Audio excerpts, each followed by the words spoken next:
Hey everybody, it's the coach, and this is Madden 19 on EA Sports. Straight ahead, we've got what should be a good one between the New York Giants and the Minnesota Vikings. With that, we send you up to US Bank Stadium in Minneapolis. Standing by our commentators, Brandon Godden and Charles Davis. And we find ourselves at the stadium that played host to Super Bowl 52, the wondrous US Bank Stadium in Minneapolis. The scene a short time ago, this crowd decked out in purple, and they were in full roar as their guys burst out of the locker room. We're ready for football, folks, as the Vikings get set to do battle with the New York Giants. Happy to be on hand. I'm Brandon Godden with Charles Davis. And before we kick, partner, your keys to the game, please. Well, my keys are on the defensive side of the ball for both teams. And the big one, making sure you avoid giving up the big play. These safeties are going to get tested all game long. Their job, keep the ball in front of them, tackle people, make them run extra plays in order to try and score.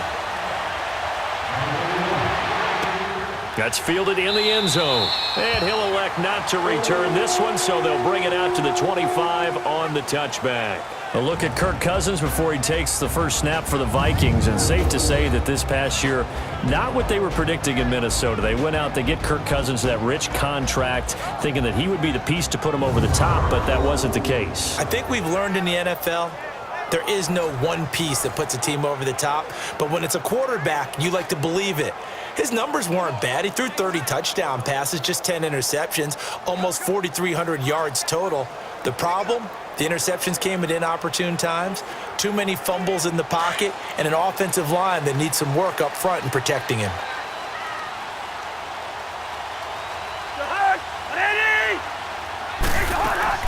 The first carry now for Dalvin Cook. And not a whole lot doing there as he'll get it up to about the 28-yard line. Olivier Vernon brings him down. And the offensive starters for the Vikings. It's been quite the evolution for Stephon Diggs because when he came out of high school, many thought he was the top prospect going into college football. Didn't have quite the career that was expected and actually got drafted lower than what many people thought. But, boy, is he playing to a top level now while he's in Minnesota. Here's 2nd and 7 now from the 28.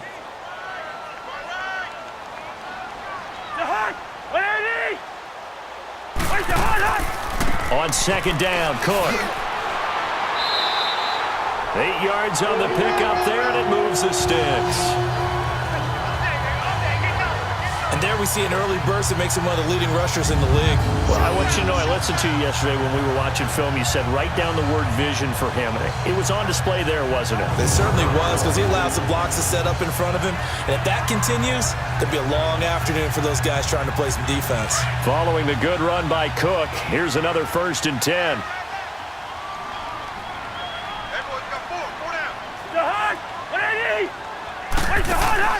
Now a play fake here on 1st down. And the giant rush gets home as down he goes. Olivier Vernon in there to bring him down for a loss of 7. Man, he got in there so quickly, Charles. What could the offense have done to adjust and account for that? But what you're hoping is that you figure out and you see and get a clue that maybe there's going to be some pressure coming at you, and you change the blocking schemes. Maybe you go to max protection. The biggest ones, maybe you bring your running back in to try and keep you clean. But in that case, that didn't happen. 0 accountability, and a sack resulted. Now, following the sack, they'll look to make amends on a 2nd down and 17.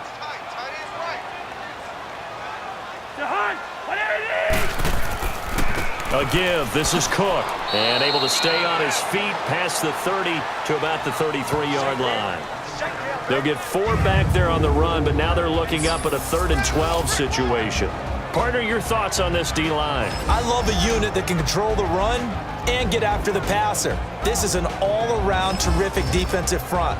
Hard to move the ball against them on the ground, and then when you want to throw it, look out. Here they come after the quarterback.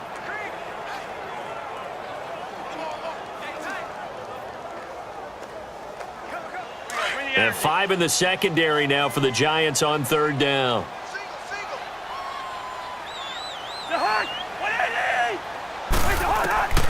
From the gun, here's Cousins. He rifles one that's intercepted. Picked off near the 44. And this one will be returned to right around the 38-yard line. They told us repeatedly earlier in the week in our meetings, we need some plays from our defense here on the road early. They got one. And don't think they were above all week long pointing out to their defense that the other defense is rated higher than them. You going to let that happen, guys? Is that how we're going to play? And they responded to the challenge. Giants set to get the football back, and they're coming off a 5-11 season. Now, look, that's an improvement from 2017, but still it's 8-24 the last 2 years. So, okay, you talked about earlier their need to get big guys up front to protect the quarterback. You got the number 6 overall pick in this next year's draft. Where are you going? You would think that if you could get someone like a Quentin Nelson who went to the Colts last year, you would want to do that. But there's also a chance they can get their future quarterback with the number 6 pick. So you might have to go in that direction and then come back and get the big guys later in the draft. Sitting in that number 6 spot, they will have a good chance at getting one of the top quarterbacks in this year's draft. 2 yards on the pickup there. It'll be 2nd and 8. Well, if the coaching staff's doing a good job upstairs, they'll file away what they just saw from the defense right there. They sold out to stop that running play.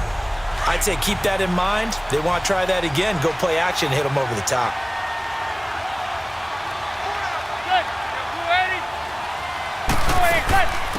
The first carry for the former Nittany Lion. This is Saquon Barkley. Pretty nice, aggressive run there before being brought down just inside of the 30. Good work to pick up 7 yards there. That gets him into a 3rd and 1 situation. A great rookie season for Barkley. Over 1,300 rushing yards, 2nd in the NFL. 11 rushing touchdowns. Also a big asset in the passing game. 91 catches, most by a rookie in NFL history. Yeah, second only to Christian McCaffrey in 2018, not counting the rookie status at all.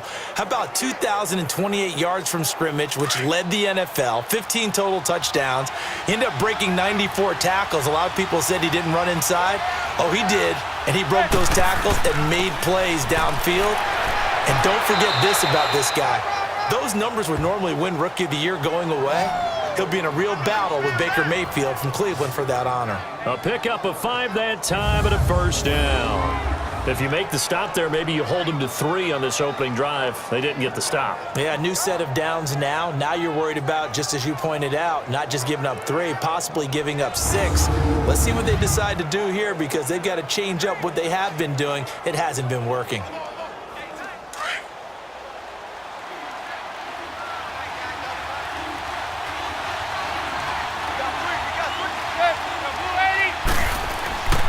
They go back to Stewart on first.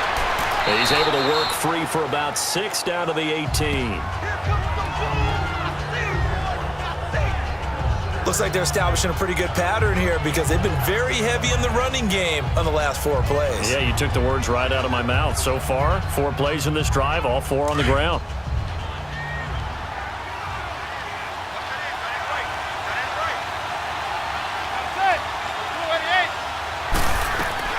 Now they'll throw it with Manning.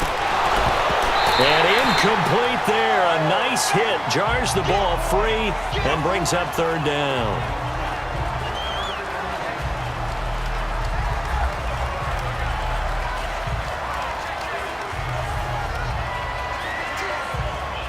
Now they face a 3rd down and 4 after that incompletion on 2nd down.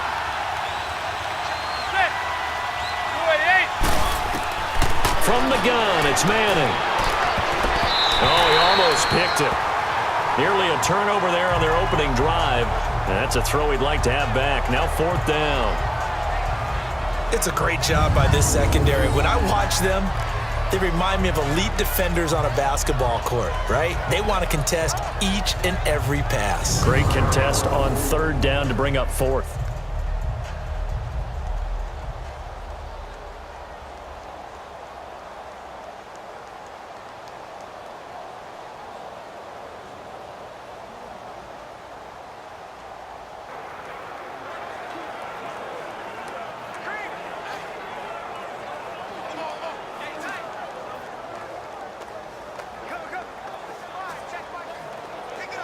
Aldrick Rosas now to try the Giants field goal. This one from 35 yards away.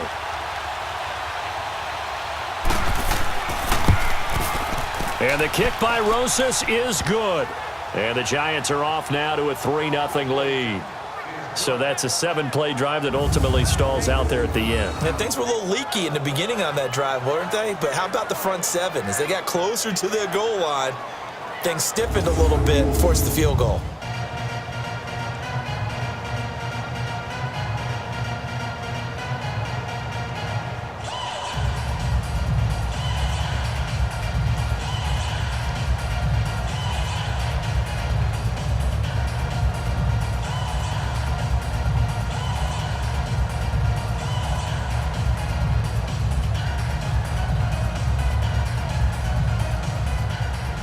After the field goal, here's Rosas to kick it away. This is fielded a couple yards deep. And he'll bring it a few past the 20 to the 23-yard line. Kirk Cousins now gearing up to lead this offense back out there. And he comes out on the heels of an interception he threw last time they had the ball. Yeah, and you know, the quarterbacks that I know that are the best ones, the ones that really know how to lead their team, they tell them, that's on me. That's my bad. But let's go back out there and move ahead again, guys. We can get this done. One good thing for him, it did only lead to 3 points and not a touchdown after that turnover. Big thanks to the defense. Cousins and the Vikings with a 1st and 10 at their own 23. Trying to shake off the interception. He'll look to throw. He's got it complete to Stephon Diggs. Nice way to start the drive. A gain of 12 and a 1st down. I don't care who you put on him. He's going to be a handful in one-on-one throws. Yeah, right now, you're right. They're in man-to-man. Maybe need some safety help. I would say that'd be a good idea. Double team him somehow. I'm going to have to make someone else beat me rather than let him shred my defense.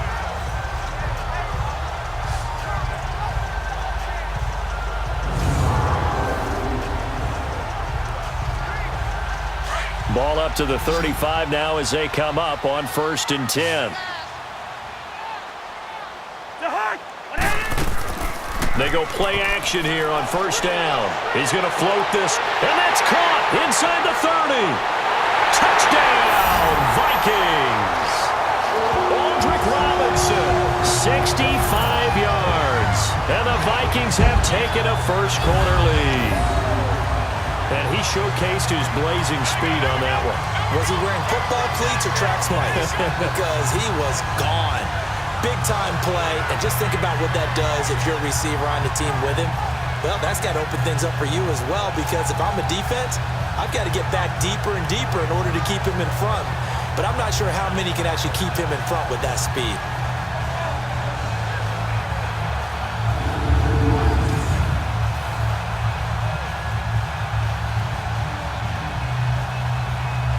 Dan Bailey now for the extra point.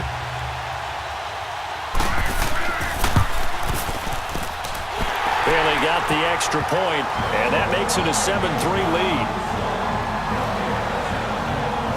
Pretty clean and simple there. Just 2 plays. The long pass resulting in the touchdown on play number 2.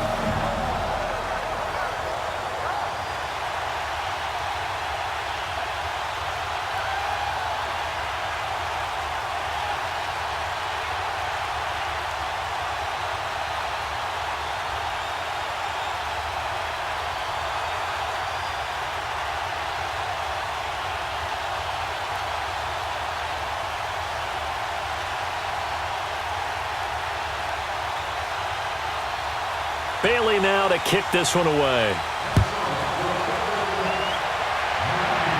This is fielded at the goal line. And a nice return sets him up pretty good here at the 30-yard line. Here's the Giant offense now making their way back out onto the field.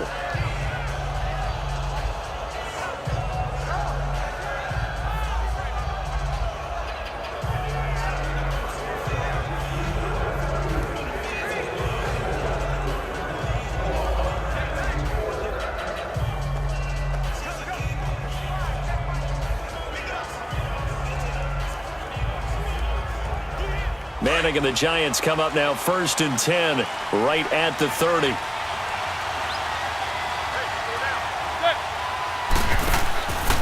They'll start out on the ground, and Saquon Barkley. And he'll get this one up to about the 39 here.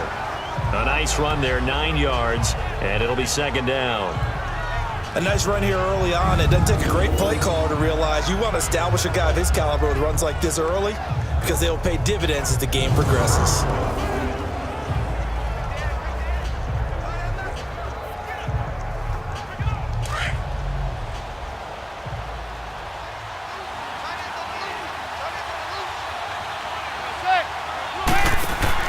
Manning to throw on second down. Looking right sideline, but it's incomplete. What's the old adage? Be quick, but don't hurry. Well, that went right out the window there. He was hurried, harassed. That ball had to be gotten rid of, otherwise he was going to get sacked. They tried to throw on second down, unsuccessful. Now it's 3rd and 1. They'll try to run for it with Barkley. And he's taken down at the 43, but not before picking up the first. Just 4 yards on the pickup, but that's good enough to extend the drive. And that's why you spend a first-round draft pick on a running back. Not for just the fancy runs, but these dirty, gritty 3rd and 1s, 3rd and 2s. That's why you draft him.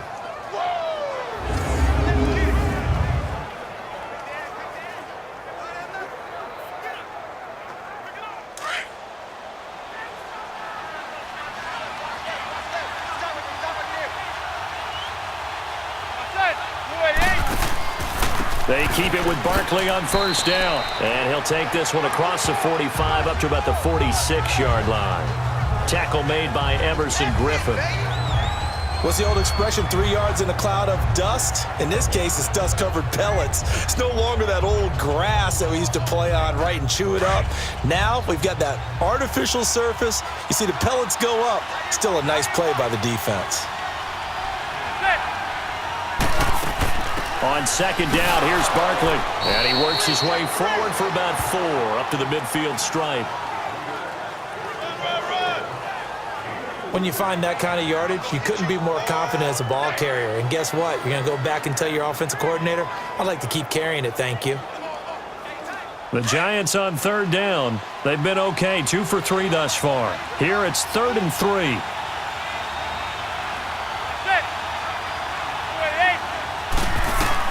From midfield, here's Manning. Oh, the ball comes out on the hit, but they'll say it's incomplete. You absolutely have to have this early on, right? 3rd and short, they elect to throw for it, and that's normal NFL football. They're going to throw on 3rd and short, but you've got to hit it, don't you? Yeah, in the first quarter, like you said, to set the tone, can't connect there. 4th down, so on is the punter, Riley Dixon. Back deep is Marcus Sherrills.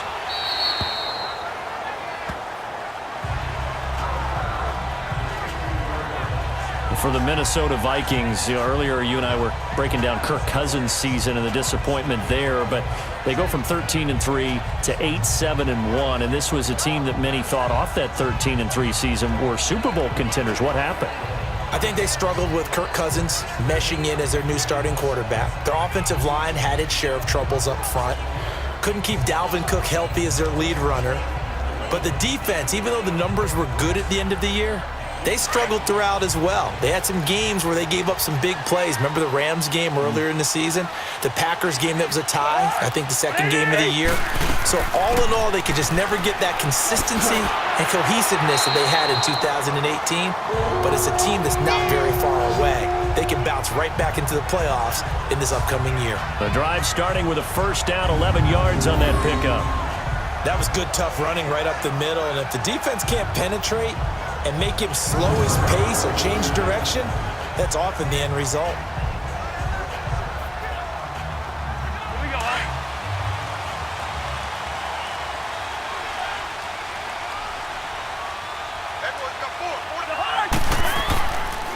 Now a first carry for Latavius Murray. And he'll be brought down somewhat awkwardly here, and a late flag as well. I think this one's going to be a face mask. Personal foul. Face mask. Defense. Officials so cognizant of that call nowadays, but that would look pretty easy. Yeah, you're right. They took out of their hands having to wonder whether it's a 5-yard or a 15-yard, inadvertent or not. Now, it's a lot easier. You see it, you call it.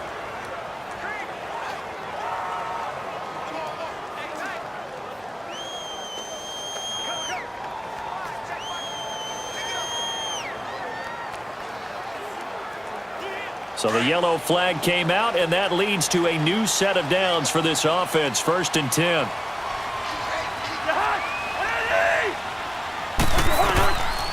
Working out of the gun, Cousins.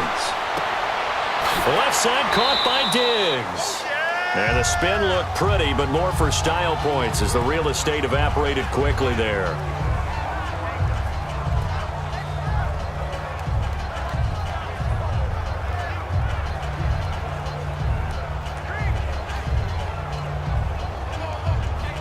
Four yards on that last completion, so that sets up 2nd and 6.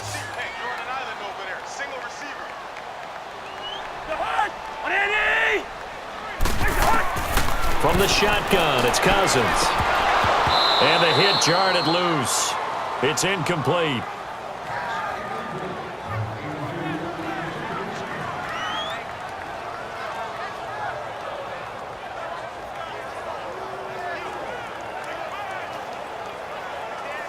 So after the 2nd down incompletion, they'll come up now against a 3rd and 6.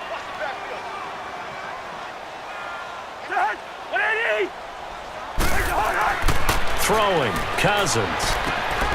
Got his man complete over the middle. It's Morgan. And he's taken down inside the 30.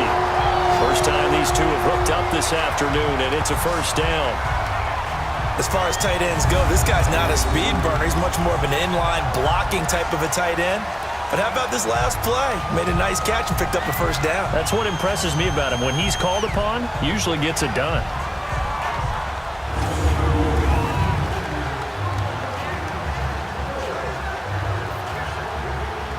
Cousins now already at 100 yards passing in this 1st quarter. It's 1st and 10.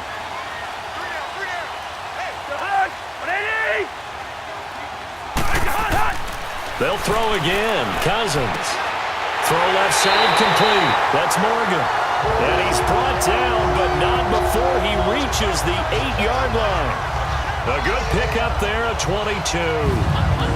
Oh, boy, when a good tight end reads man coverage, is able to run the corner route, almost impossible to defend. They can use a good head fake, work him inside, and then they'll get him on their back or on their hip and keep them away from the football with their body.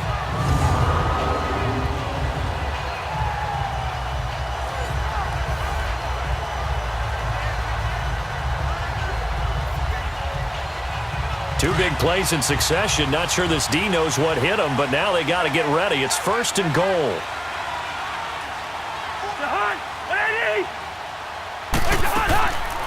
They'll run with Cook. And this is going to result in losing yardage. They're driven back to the 8-yard line. That's going to go as a loss of a yard, and it'll be 2nd down. Anytime you call an inside running play, you just know there should be a lot of congestion there. You're counting on your offensive line to take control of the line of scrimmage. That didn't happen in this case, and that play got bottled up.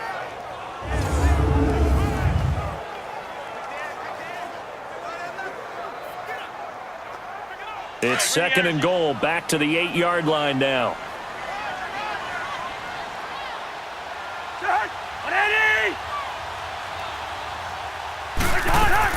They'll give it to him up the middle. And a nice pick up there. He gets about 5 down to the 4-yard line. Defensively, they must have been expecting a pass. They were in the dime look out there. I think maybe they were deciding to go with speed on the field rather than bulk. I'm with you, a little bit surprising, but they wanted people getting to the ball as fast as possible. The lighter, shiftier defensive backs allow you that opportunity. Now Cousins. And this is going to be incomplete.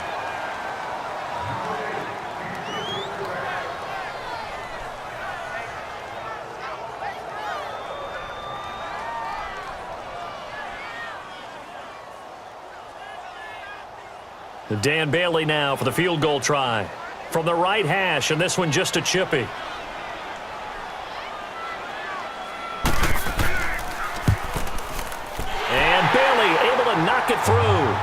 And they push the lead up to a touchdown now at 10-3. A good drive gets them inside the 5, but they could not punch it in. And credit the defense, too. Make sure that happens, because that was the old bend but don't break approach. Made sure they contained them when they absolutely had to and forced the field goal attempt that went through.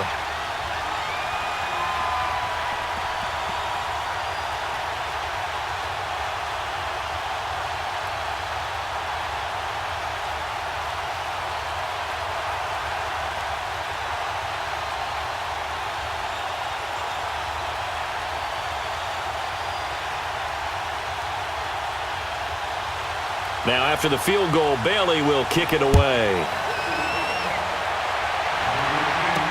This is fielded a couple yards deep. Well, he thought about coming out, but instead he does go down to a knee, and they'll bring the football out to the 25. And New York set to take the field. And hoping to do better than they did their last possession when they punted the football. Appeal to the vanity of your offensive line. Tell them that they control your fate. Leverage guys. Win the line of scrimmage. If you do that, you start to win first down. You win second down. And guess what? You start accumulating first downs. And that's what they need in order to not punt the ball again.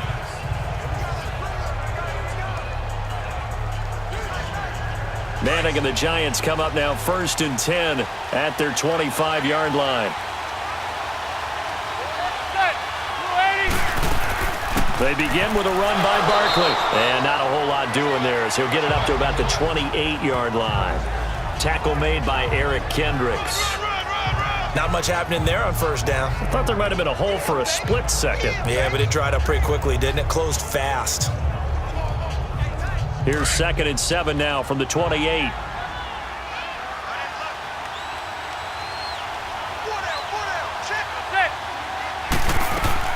Manning to throw on 2nd down. And incomplete. He was looking for Odell Beckham that time. 3rd down here.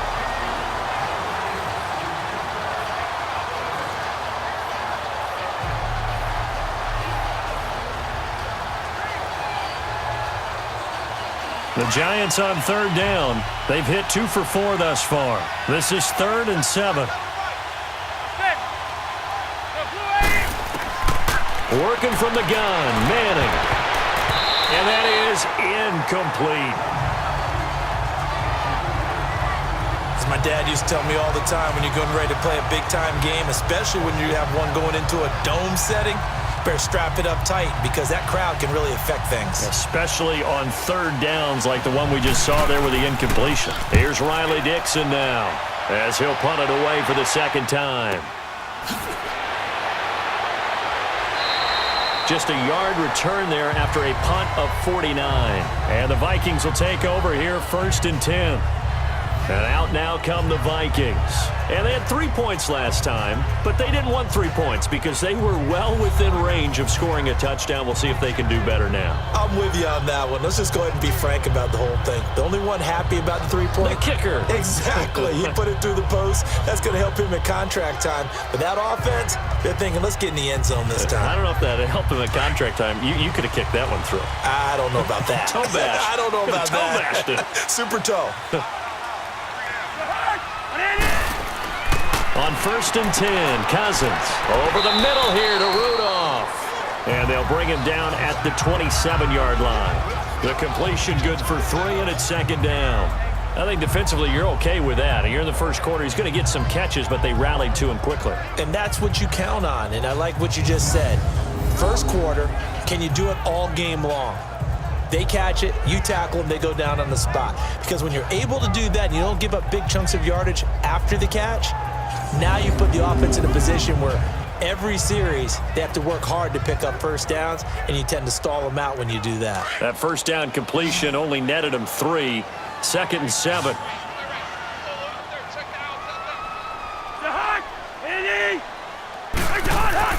Cousins now. Open here, Adam Thielen. Thielen with his first catch, and it's a 1st down.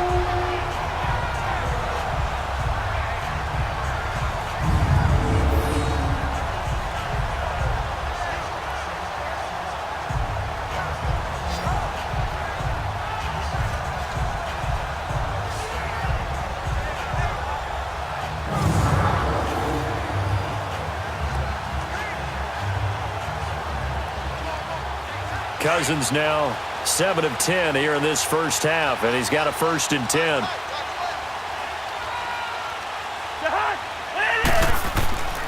Handoff comes to Cook, and he's going to be stopped up quickly here. Just a yard up to the 39.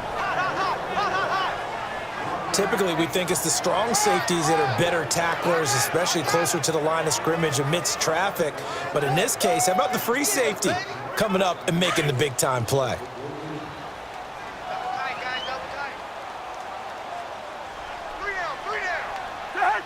And, Charles, this infraction's going to be against the offense. False start. Sometimes you have to get up to the line of scrimmage, make sure your team is set before you begin your cadence. Expect this from the visiting team when playing indoors, but not the home team. They're supposed to get all the advantages, right? The home crowd's supposed to help them. They forgot where they were, perhaps.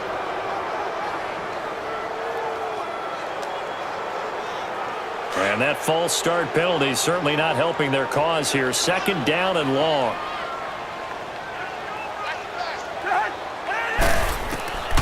To throw it is Cousins. He's going to flip one out here to his running back.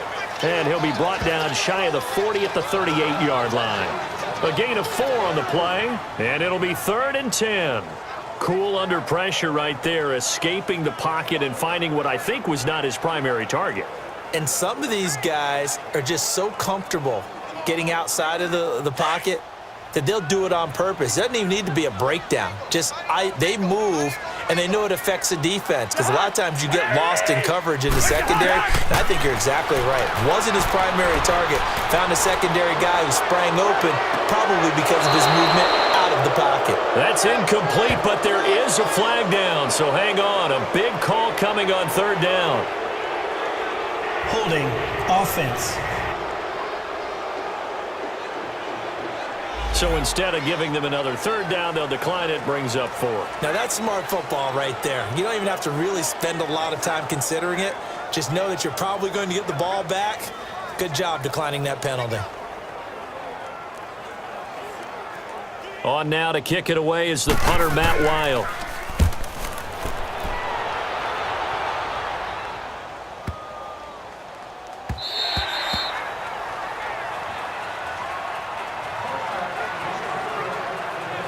Here's the Giant offense now as they get ready to take over here. And our game's hit a little bit of a lull here, a little bit of a snag. Punts on back-to-back drives. And old-school coaches don't necessarily mind that.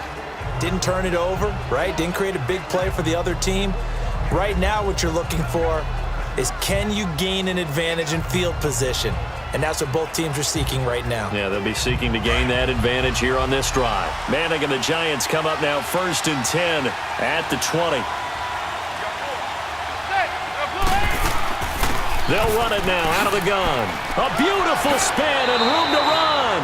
And he'll be corralled right around the 34. 1st down yardage on the first play of the drive, 14 yards. Boy, he does it at a high level, doesn't he? Because when I watch him, I think of his vision. Straight ahead, peripheral, also has that sense of where holes are going to be before they actually open. I think that helps set him apart from many of the other backs in the league.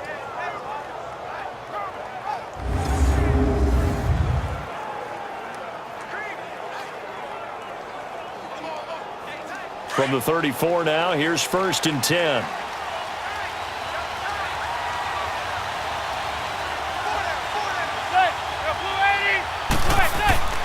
Running game working. They'll stick with it on 1st down. And he'll get this up to about the 40. Give him 5 on the carry there, and it'll be 2nd down. I call that play a success. A nice inside run sets up a very manageable 2nd down. A very solid gain on that play.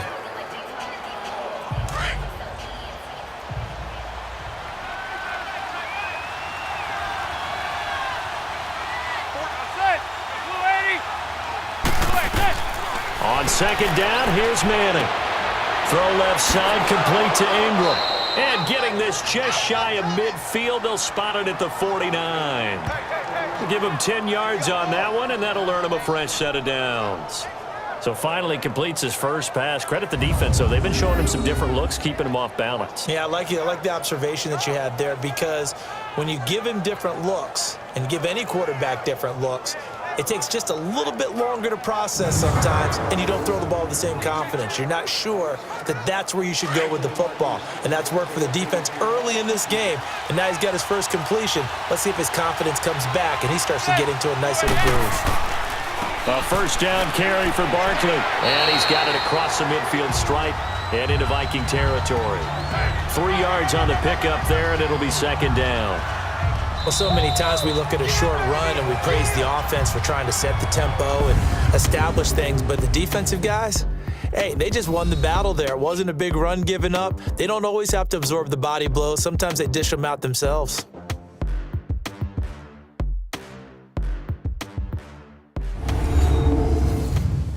The NFL on EA Sports is fueled by Gatorade, the sports fuel company. Alongside Charles Davis, I'm Brandon Gaudin, and it's the Giants with a football here as we begin quarter number 2. They face a 2nd and 7 to start things out.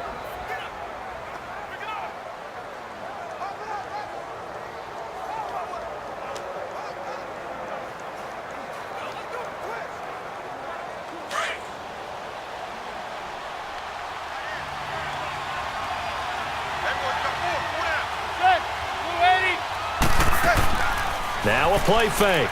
Manning to Barkley on the check down. And he's going to get this inside the 30. He goes for 18 there as the drive will continue. We can talk all we want about football being a game of strength and brawn. It's also a game of mismatches, and they're trying to create one there, getting it to their back out of the backfield to make a bigger play. As we often say, get it to him in space, let him use his leg. Yeah, if he can get a matchup against a linebacker or maybe a defensive end dropping out in a zone blitz, he's going to win that battle just about every time.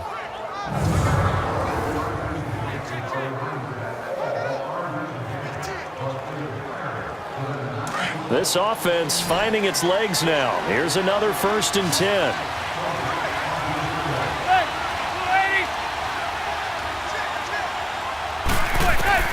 Manning now on 1st down to Shepard, complete over the middle. And inside the 20 before he's brought down. 11 more on that one and another 1st down.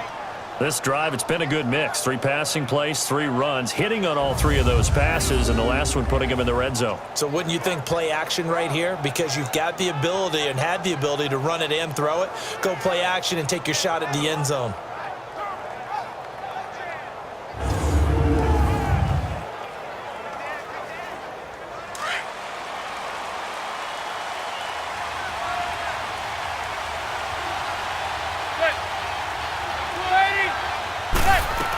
They go back to the ground now with Barkley. And they'll get him down right around the 16. Anthony Barr in on the tackle. Well, that call makes sense because they've been throwing it well on this drive, and once again they show passing formation, showing the shotgun. Then they ran out of it. That's a nice play by them defensively, though, to hold it to a short gain.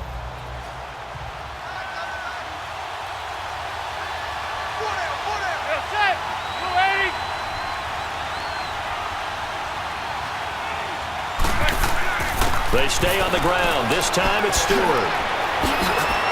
And all the way down inside the 5 to the 4. It's a nice pickup of 12 yards, and it gives them a 1st and goal.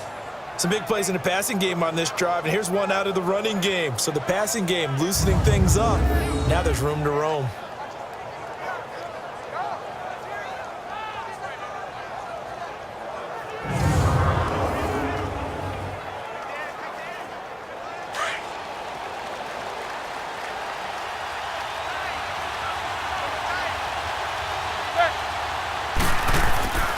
First and goal, Jonathan Stewart. And he's maybe going to get this back to the 4, but that's about all. What an advantage having an elite guy in the middle of the defensive line, because not only does he take up the space and let the linebackers run free, but he can also make plays himself, as we just saw there.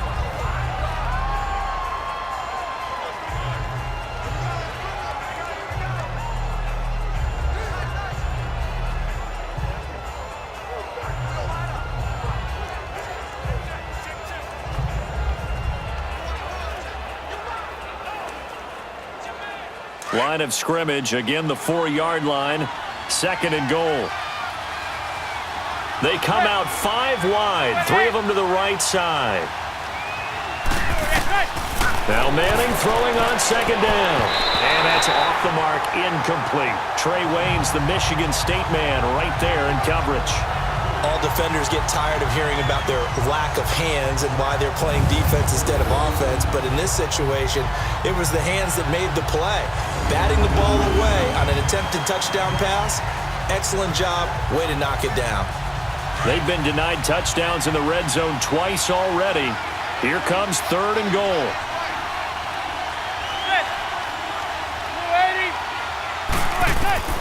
Shotgun now for Manning. And this is going to be incomplete.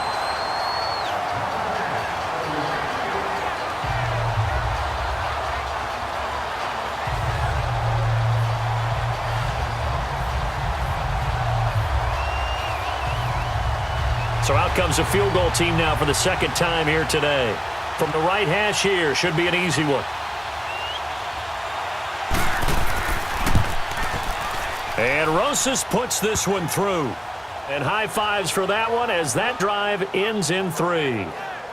So put 3 on the board, but from that far into enemy territory, probably hoping for more. Yeah, I think they're going to get together on the sideline, talk about it, right? Because you get that far, that deep, you want to come away with a touchdown. They'll take the 3, but they're going to file it away for the future.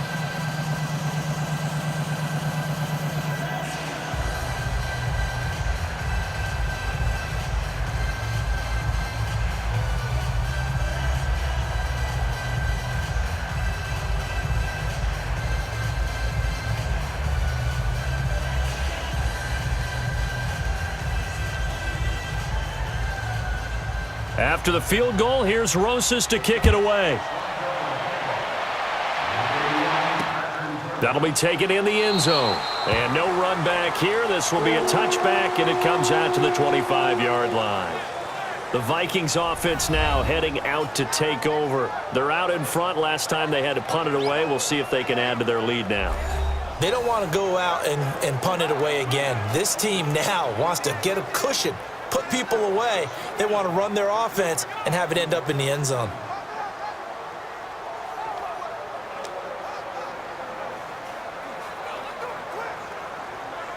Cousins and the Vikings with a 1st and 10 at their own 25-yard line.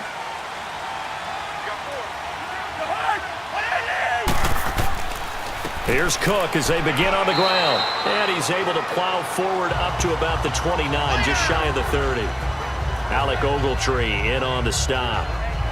Well, if you're a football guy, that's a pretty run because everyone is in sync right there. Obviously, the guy carrying the ball, but how about the people up front? Leverage, athleticism, they created some nice space for him. 2nd and 6, just inside the 30. Cook. And this time he's not going anywhere. They'll get him down right at the line of scrimmage. Michael Thomas on the stop. When you try to create space for your running back, the first thought is how physical is the offensive line. Sometimes it's just positioning. On that play, it didn't matter about positioning or being physical. The defensive front, they out-leveraged them and won the battle.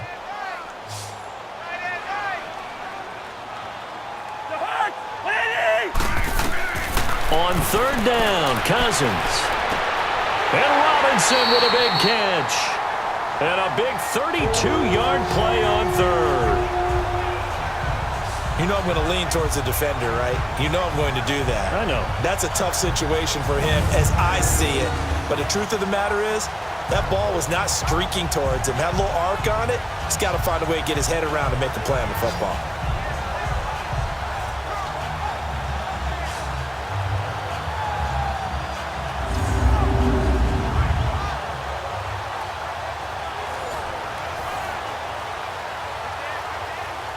So how about that for a chain mover? They're all the way down inside the 40 now for 1st and 10.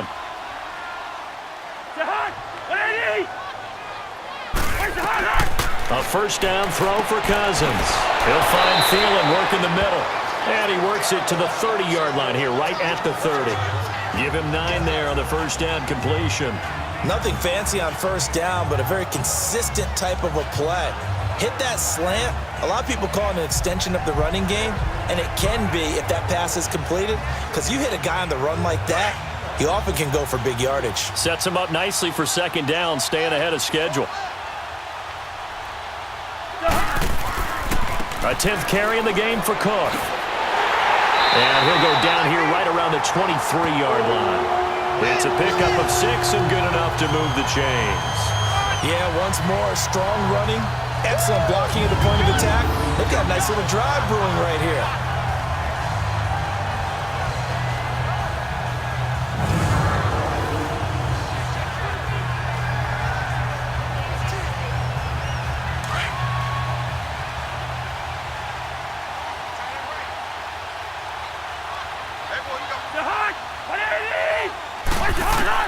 Cousins on first down. Shedding defenders at the 15. Caught out left side by Robinson. A nice pickup of 14, and it moves the stick, sets up a first and goal. Great mix of play calling so far. 3 runs, 3 passes. All 3 passes have been completions. First and goal. I think on defense now, you have to almost take a chance. Rely on your scouting. Pick a play you think they would run here, and just load up for it and see what happens.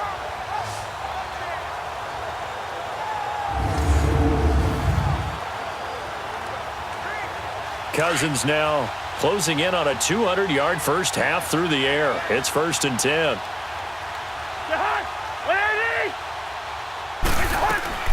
From the shotgun now, here's an inside give. And they'll be driven back here, losing yardage to the 10-yard line. It's a loss of a yard there, and now second down. Well, he tried to bounce it outside, but that's obviously not his game. He's too much of a straight-line runner. Yeah, him in the outer third of the field, not a recipe for success. That time a loss.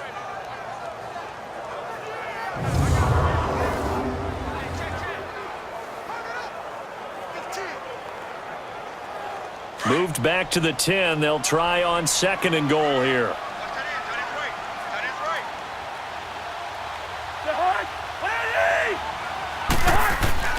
He'll get it up the middle, pushes past him, and the second wave of tacklers is going to get him as they stop him behind the line. That'll be a loss of a yard, and it leads to a 3rd down.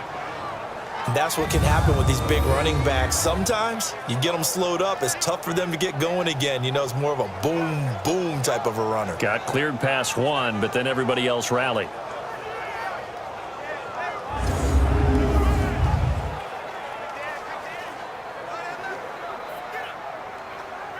They've been stuffed twice here for losses. Now it's 3rd and goal.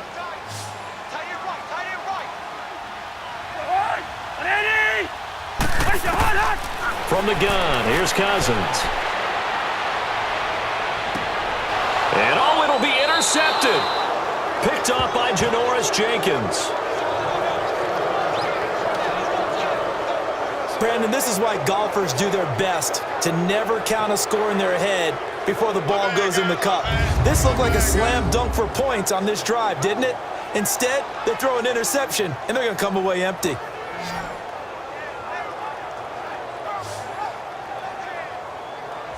The offense takes the field, and we turn our attention to Saquon Barkley. And I'm wondering if maybe they don't go away from him on this drive a little bit. He's been great, but they haven't scored a lot of points. I think they still have to show him as a threat.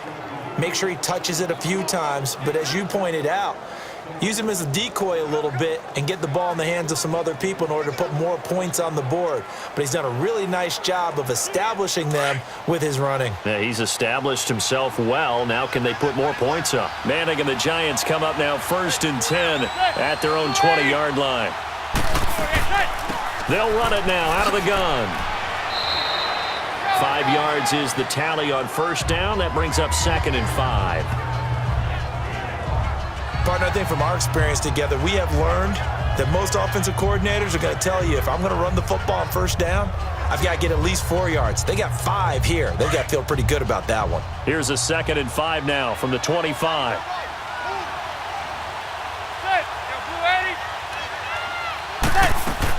To throw on 2nd down. Manning, he's got the hook up to Odell Beckham. And they get him down, but not before he takes it across the 40-yard line. First catch there for OBJ, and that good for a 1st down. So Manning to Beckham in this defense, they better hone in on that connection. It's almost like an electrical charge for him, isn't it? When he catches the first one, I'm talking about OBJ, he just goes to the huddle and says more, more, more. And really, he's just one of those guys that once he gets going, look out.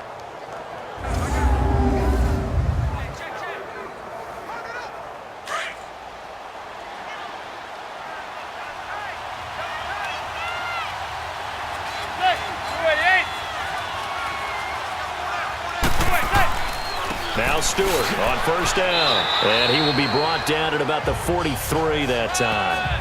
Eric Kendricks in on the tackle.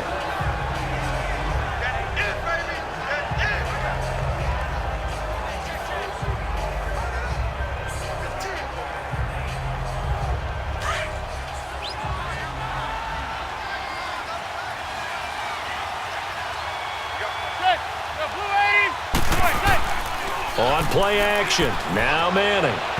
His throw incomplete. Red Allison, the intended receiver, and it'll bring up third down.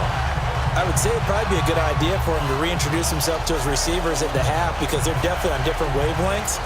But I also don't advocate waiting that long. Next series, before you get out there, hey, let's get together, guys. Let's get this thing moving. They head to the line facing a 3rd and 7 following the incompletion on second down. From the gun, it's Manning. And it's incomplete. Both players had a shot at that one. Neither can get it, and it brings up 4th down. Well, they've had a pretty frustrating first half here offensively, and they just continued there with that incompletion. And definitely frustrating for them, but heartening for the other guys. Those stop troops, they're enjoying things right now because they've made it very difficult for them throughout the half.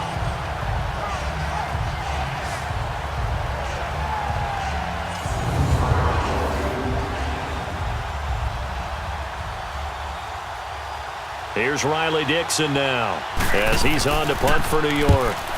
He's been a busy man here in this first half as he gets it away.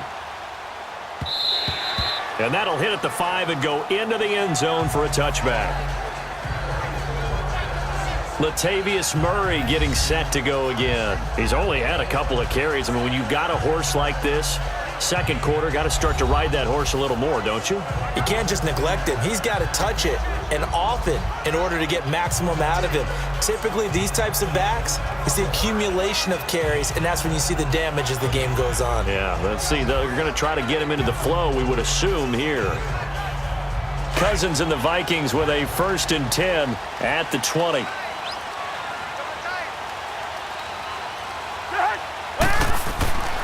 Here's Murray now as they run it to start the drive. And they'll blow that one up back at the 16-yard line. That's going to go as a loss of 4, and it'll be 2nd down. Part of the thinking when you bring in extra tight ends, you're hoping that each of your guys gets those one-on-one blocks and creates a crease for your runner. You know what the converse is, though? You've got to win those one-on-one blocks, and when you don't, that's the result you end up with.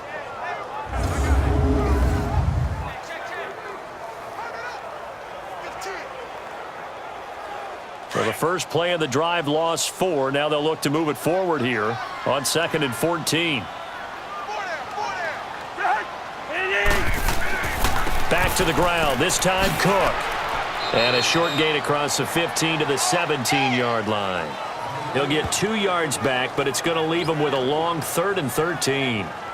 Sometimes you're aligned perfectly and the play comes to you, and sometimes you got to cover some ground to go make the play, as we just saw there. We saw a great example of perseverance right there on that play. Got to be careful. They might want to throw one over his head as this game progresses.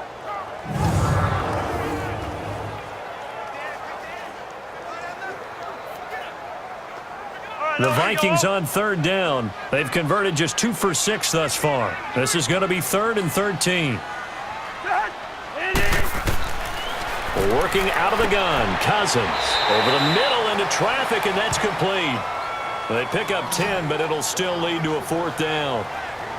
And now with that completion, he's north of 200 yards here in the first half. And he's going to break our statistician, Marvin, isn't he? Because Marvin right now is just tallying it up.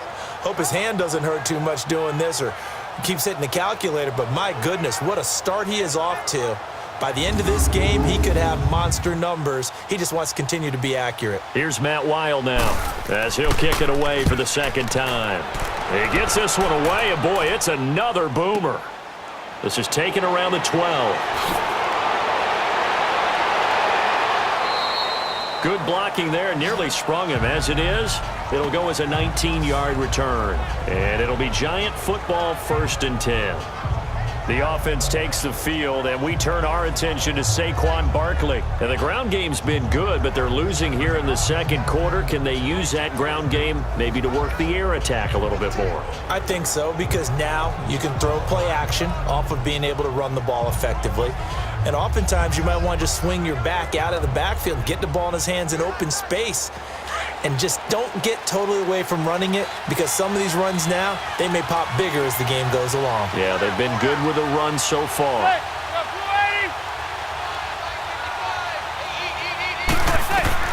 On 1st and 10, here's Manning. It's hauled in by Shepard. And he'll get it up near the 35, right at the 34 here. The completion good for 3, and it's 2nd down. Well, clearly one of his advantages as a passer is his height. Sit back in the pocket, fired over the middle. That makes things tougher defensively, doesn't it? It really does, because your goal is to move the quarterback off his initial spot when he gets his drop back completed. But when you have that type of height, he can stay in there if he's willing to take the hits and just fire over the top, which saves him time and actually completes a play a little bit quicker than it normally does for a quarterback that has to slide and find open space to throw. That 1st down completion only netted him 3. 2nd and 7. They'll run it now out of the gun. Absolutely nobody fooled there. He's going nowhere fast as he's stopped behind the line of scrimmage. Calling a loss of 2 on the play. And all of a sudden here, it's 3rd down. It's a tough one right there. He ran right into the teeth of the blitz as the linebacker was freed up in order to stuff that one for a loss. I think quarterbacks got to see that. Got to find a way to audible into something a little more advantageous. The Giants on 3rd down, lacking much success, just 2 for 7 to this point. This is 3rd and 9.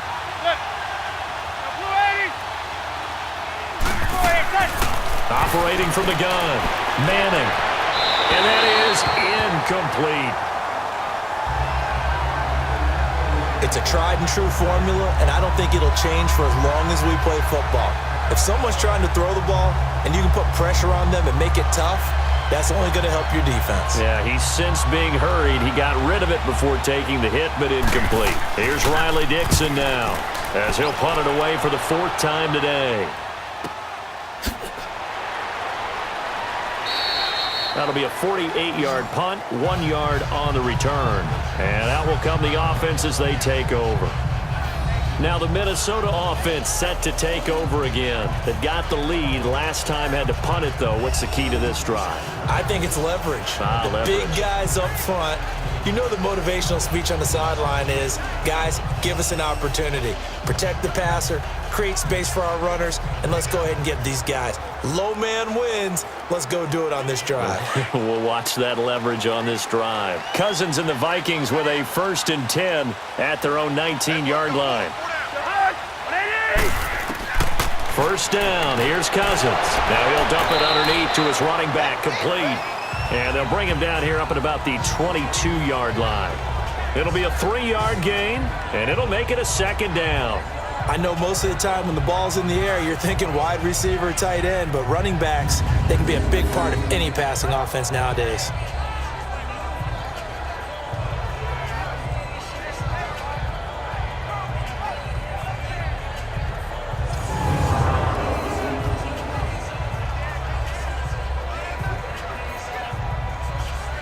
That 1st down completion only netted him 3. 2nd and 7.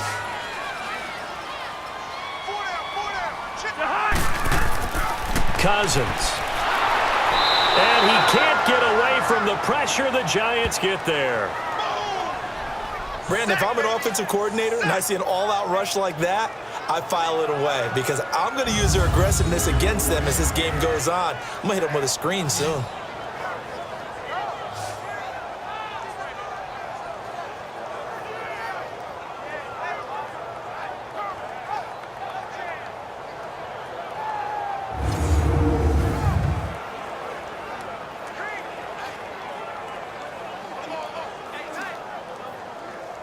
Cousins with work to do after the sack as he brings his guys up on a 3rd and long. From the shotgun, it's Cousins. Throwing for his running back, and he's got him complete. And he'll go down just shy of the 25 at the 24-yard line. Call it a pickup of 7, and it'll be 4th down.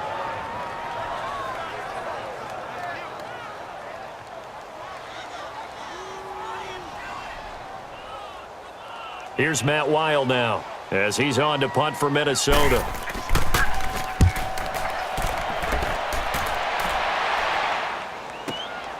This will be fielded at the 17. A big boot that time. 57 yards the official distance. And possession will switch hands, 1st and 10.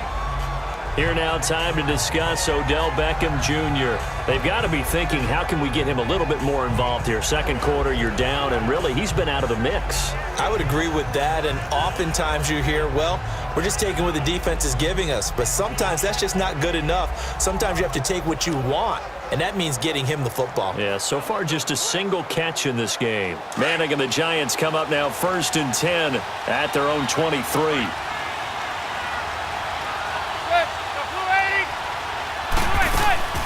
They'll run it now out of the gun.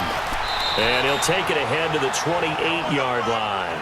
It's a 6-yard pickup, but it gets him to 2nd and 4. I think we can safely say that those types of plays are the backbone of this offense. We know not every run's going to be a big hitter, but you know they'll take that type of result on each and every attempt.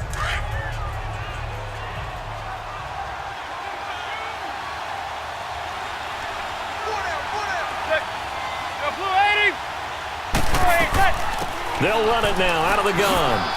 And just a short gain that time as they're able to get him down. Just a 1-yard pickup on the play, and that'll lead here to a 3rd down. Well, it wasn't much of a gain, but we're getting near the 2-minute warning, so maybe they just want to get to that point, regroup, and decide what they want to do the rest of the half. These guys have punted 4 times already, and they're staring at a 5th, barring a conversion here on 3rd down. 2 minutes remain here in the first half. More from Minneapolis after this.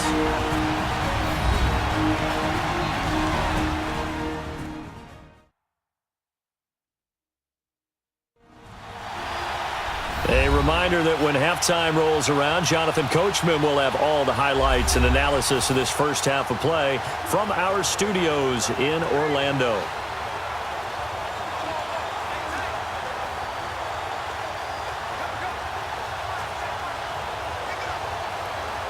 The Giants on 3rd down. They've struggled to the tune of 2 for 8 so far. This is 3rd and 4.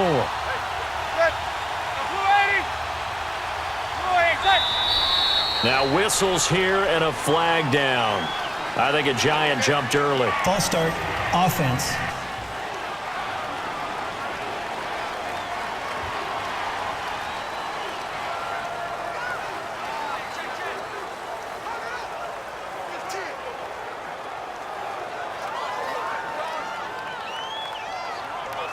After the false start, sets up a 3rd and 9.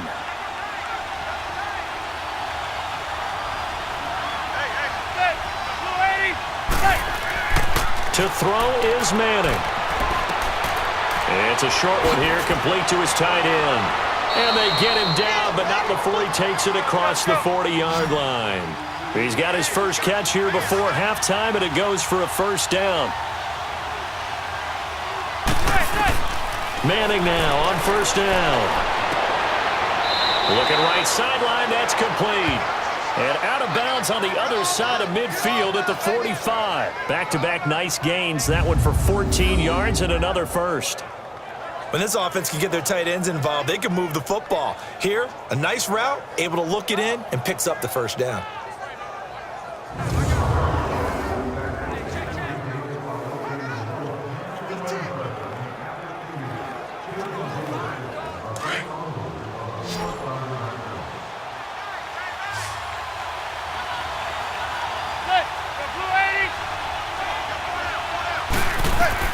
On 1st down, Manning looking for Shepard deep.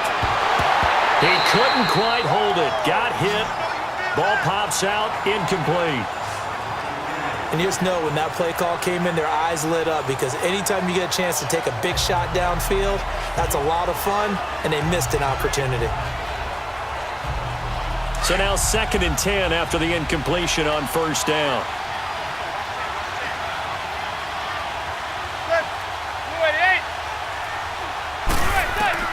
To throw again. Manning. The ball popped in the air and intercepted. Mackenzie Alexander with a pick. And he'll return this one just shy of midfield to the 49. Brandon, this is a veteran quarterback back there. He should know better than to make a throw like this. This is definitely not his best ball. And I think he knew this was trouble the second it was leaving his hand.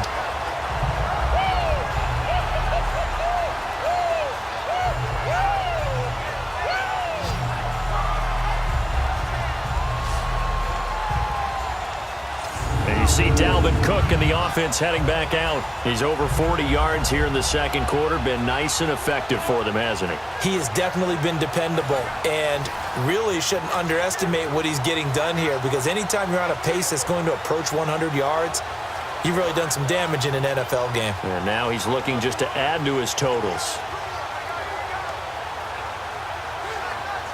They've got good starting field position as they come up here 1st and 10.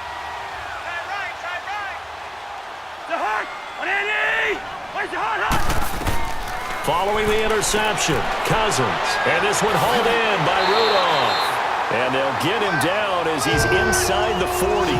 Right off the bat, it's a first down to start the drive, 12 yards. I got a kick out of that one, partner. You and I talk often about trying to hide receivers in certain situations, but a guy of his size, you can't really hide him. But the tight end drag route, definitely an effective way to sneak him across the formation for an easy completion and a first down. So here's a 1st and 10 at the 38.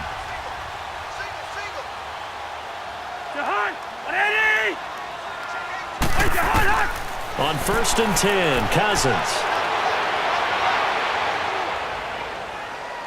Now he'll escape to his right, and he'll avoid the tackle there with a slide. And now we won't see a play on first down. We're going to get a timeout instead, as they'll stop it with just over 40 seconds to go in the first half.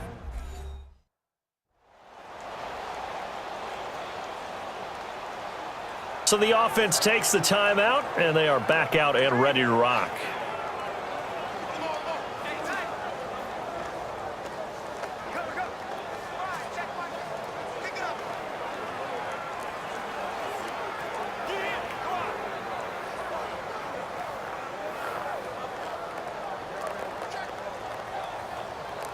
Back-to-back good plays have them on the move on first down.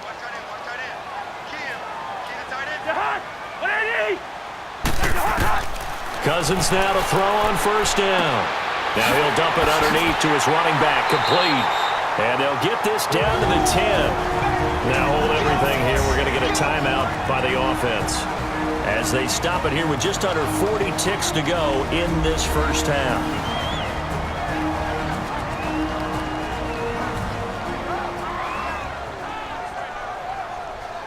And we are back here. I'm Brandon Gaudin alongside Charles Davis. So the offense takes a timeout, and now we're set to get going.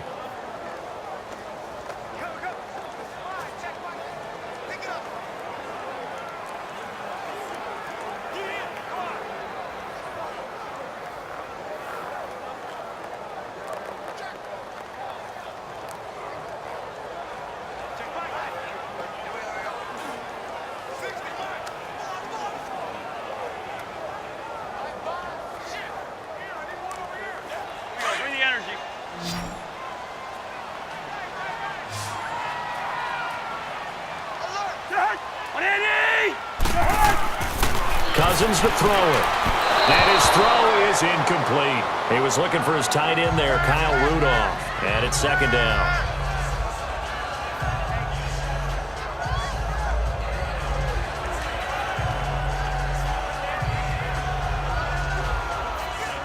They'll go again here from the 10-yard line on 2nd and goal.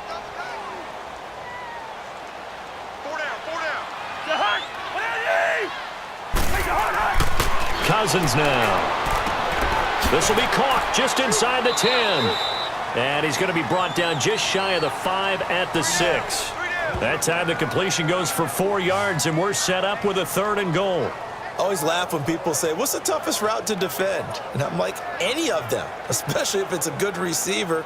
That makes things very difficult. But when you're running a drag route, something short, shallow, going through defenders, using guys almost as screens in order to get open, that makes things tough for guys trying to get to the football.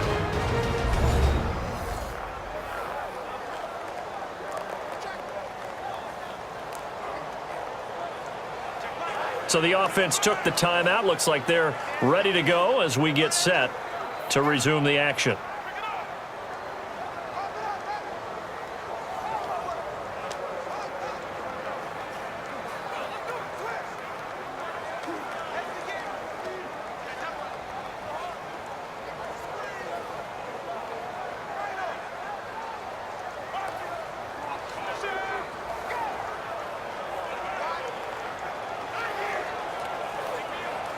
The Vikings on 3rd down. They've struggled to the tune of 2 for 8 so far. This is 3rd and goal.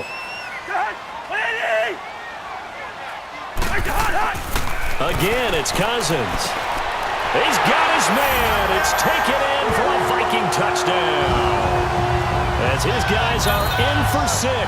And the Vikings are going to add on to their lead. And that'll give them a 2-score lead here, but I'm looking ahead. They just want to hold it for the final moments here of the 2nd quarter. They don't want to give up anything on the other side. No, not at all, because if they don't, it almost had the feel of an imposing their will score. And right now, they want to make sure they keep that and carry it into the 2nd half. Bailey now for the extra point. Extra point up and good by Bailey. And that pushes the lead up to 11. That time a 6-play drive. And it all culminates in a touchdown for Minnesota.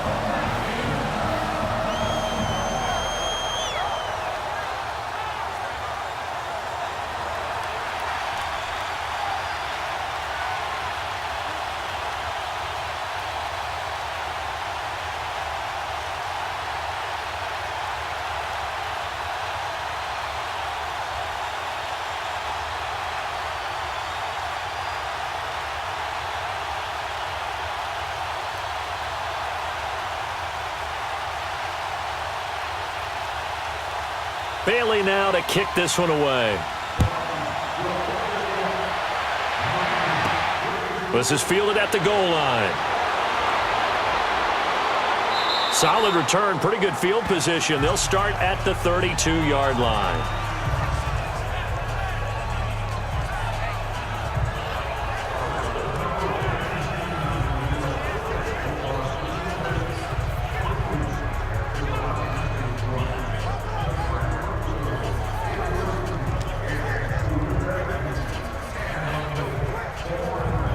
9 seconds to play, likely the final snap of the first half as it's 1st and 10.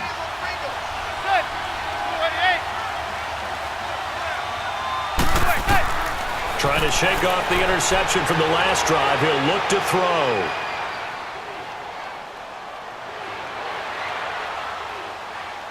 And it's incomplete. Took a shot, couldn't connect. So we've reached halftime here in Minnesota with the Vikings on top. As we'll head down to Orlando, that's where we find our man Jonathan Coachman at our EA Sports Halftime Report. Coach. In the game you're watching, it's been Kirk Cousins with a hot hand in the first half. He's thrown for over 200 yards already, and his guys have the lead as well. As we get you back to Brandon Gaudin. All right, Coach, thank you, and we welcome everyone back for quarter number 3.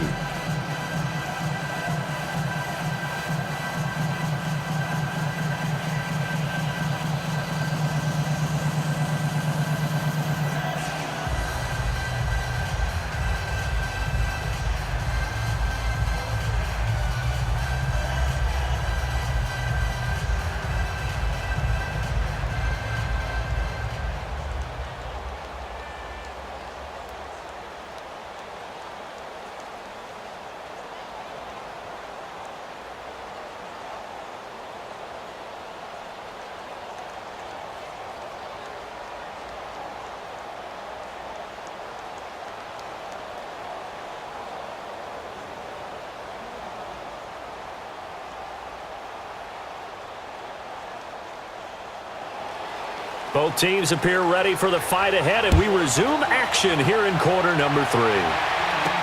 This is fielded a couple yards deep. And he'll be brought down at the 23, make it the 24-yard line.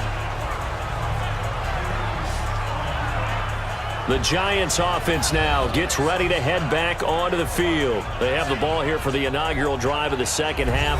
Pretty big deficit, though. We'll see what adjustments were made in that locker room.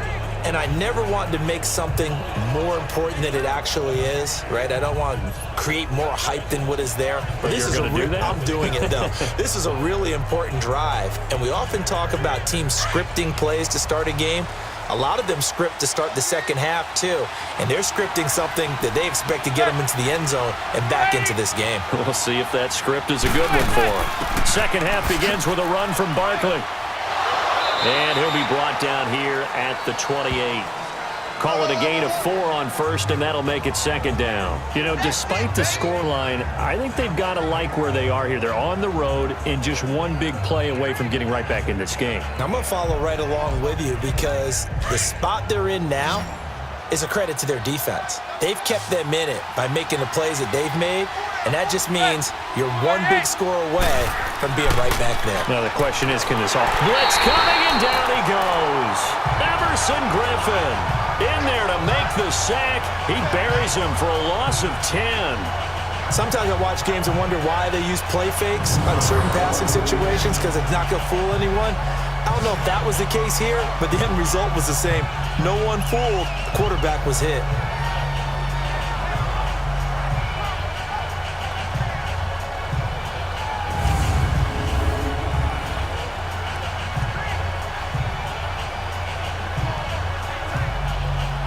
Third and long for the Giants, and Eli following the sack.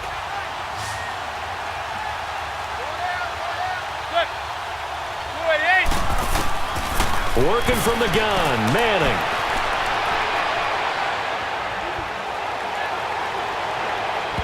It's incomplete. Took a shot, couldn't connect.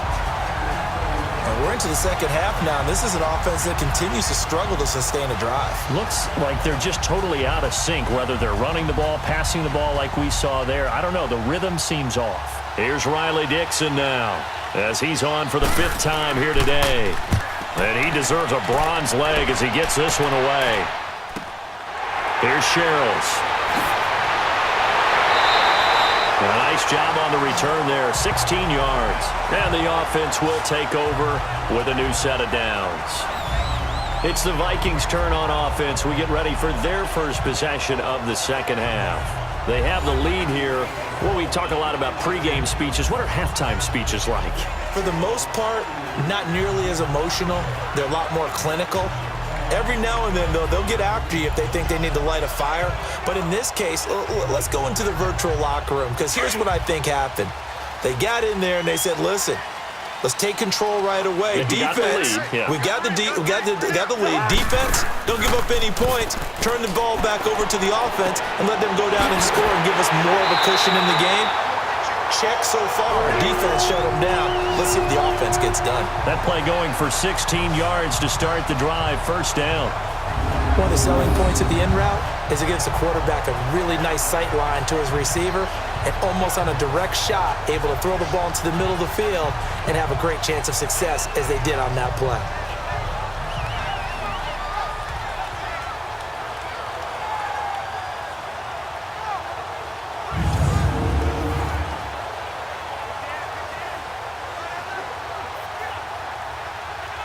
So from the 39 now, they'll come up on a 1st and 10.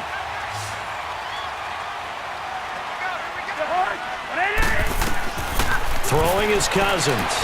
Incomplete. Right side, the tight end Rudolph. And they'll be inside the 35 now at the 34-yard line. 5 yards on the catch there, brings up second down. Well, they're unable to convert that into much, but it's never a bad idea to try to get the ball into a tight end of his caliber's hands and see what kind of disruption he can cause.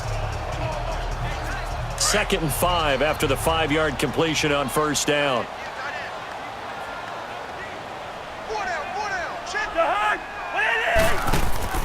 Play fake. Cousins. He's going to loft one deep left side here. And he bats it away, and it falls down incomplete. Janoris Jenkins with good coverage that time as he was able to get in there and knock it away. Quick hands that time to knock that one away. It sure looked like a short touchdown, but able to get a good break on the football and force the incompletion.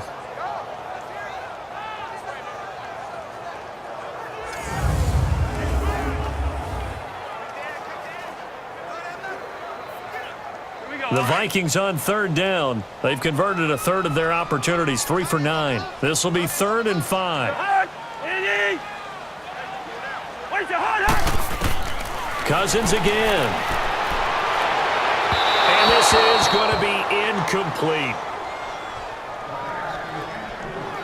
Had an open man that time, but ended up putting a little too much heat on it, don't you think, partner? Absolutely. Just needed a touch more air under it. Instead, he fired an absolute bullet. So out comes a field goal team now for the second time here today. On the right hash, officially, this will be a 51-yard attempt.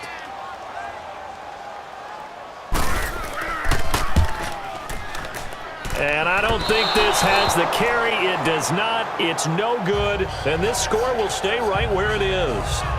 Well, this winds up an empty possession. Everything looked okay. He just never got the ball on target. And knowing him, he'll be disappointed with that effort.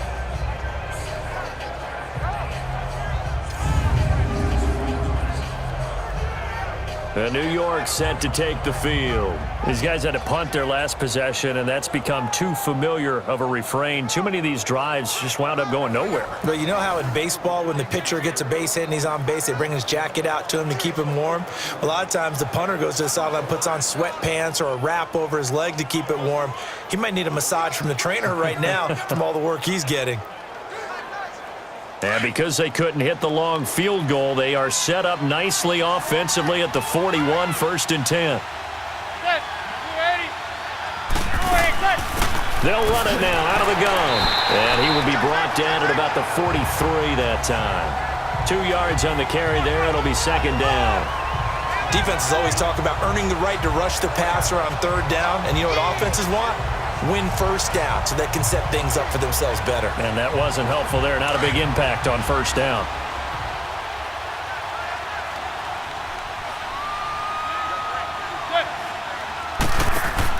On 2nd down, here's Manning. And that's going to be incomplete. When everything is in sync on defense, that means everyone's communicating really well, and sometimes it's nonverbal. They just know that when a receiver's in one spot, this person may have him, and he's in another spot, the next defender may have him. And they've squeezed the passing lanes down to where it's so difficult to find an open area to deliver the football. They've made it tough on them all game long. These guys have punted 4 times already, and they're staring at a 5th, barring a conversion here on 3rd down. Throwing is Manning on 3rd down. And that is incomplete. So it looked like maybe his 3rd or his 4th read on his progression. Just trying to find his outlet man that time. Ends up leading him just a bit too much. Here's Riley Dixon now, as they're forced to kick for the 6th time today. He's averaging just under 50 yards a punt as he gets this away. And did they keep it in? They did. They kept it in. It's down close to the goal line at the 1-yard line.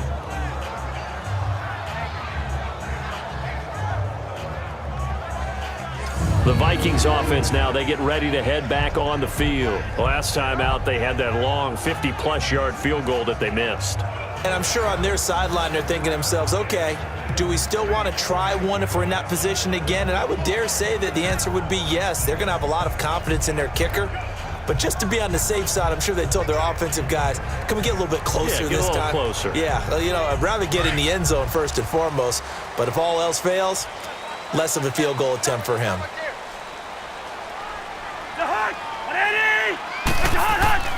Out of his end zone, Cousins. Left side caught by Diggs. And he'll take this one up to about the 6-yard line. 5 yards on the catch there, brings up 2nd down. Good throw, good catch, but I really like the route. The drag and being able to run away from defenders, hard to stick with them for that long. Yeah, better against man than zone, or? Better against man, because now you're running away from someone and you're not running into a defensive player in another zone.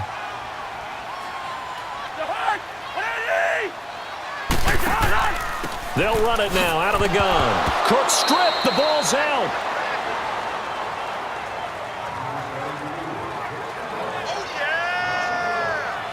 Wow, that ball gets knocked free, but a teammate comes along and scoops it up. It's almost like baseball. Guys at bat, people are on base in scoring position. One guy doesn't get him home. The next guy comes through and picks him up. And avoids the turnover.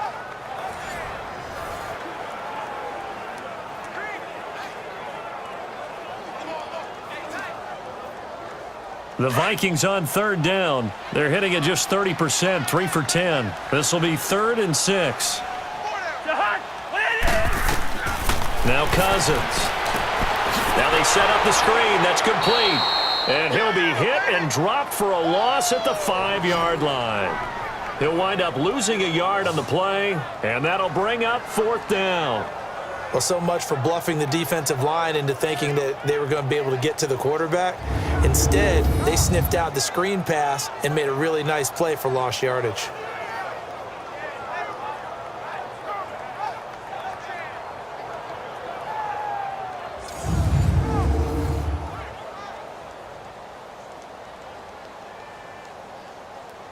Here's Matt Weil now. He's been terrific so far. So a short drop, but he's able to get it out, and this is a good kick. Fielded at the 33. A good return there, 17 yards. And New York set to take the field. And down on the scoreboard, certainly needing to avoid what happened on the last drive, punting the football. Sense of urgency has to take over for them here. They know the score. They know the situation. And by the way, the punter no longer exists for their offense. That's how they have to treat this drive. They need points. Big time.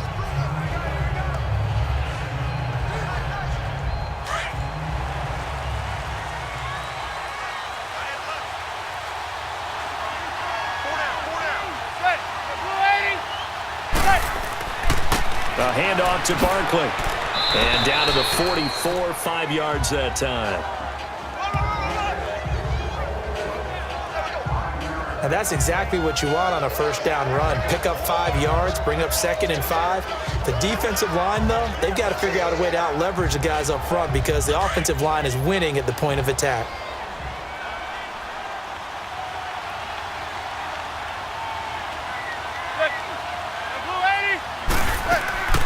Again, it's Barkley. And he'll be brought down at about the 42. He got half of what he needed there, 2 yards, and it'll bring up a 3rd and 2 more. Oftentimes we praise an offense for their variety of being able to hit people with the run in the pass, but in this game, how about what we're seeing from the safeties? They are all over the field. Doesn't matter if they threw it or if they're trying to run it. I don't think we've ever awarded an MVU, most valuable unit, but you're right, it might go to them in this game. I like that, MVU. Well done. They'll try and run it. Here's Stewart. And he's got the first before he's brought down at the 39-yard line. 3 yards there, good enough to keep the drive moving. Yeah, they really needed to get something going, didn't they? They had punted on the last 2 possessions. The running game starting to come to the front for them, providing a nice pickup there to keep this drive going.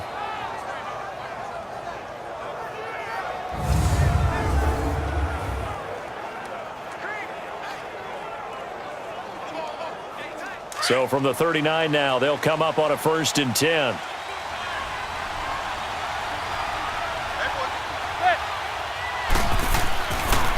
It's Barkley on the counter. Takes this to the 32, maybe the 31. Defensively rallying to the ball after the nice move. 8 yards on the pickup, and now they'll have some options on 2nd and short. Some runs are blocked so well, you almost forget that someone has to carry the ball to gain the yardage. The leverage by the offensive line to create space up front, really well done.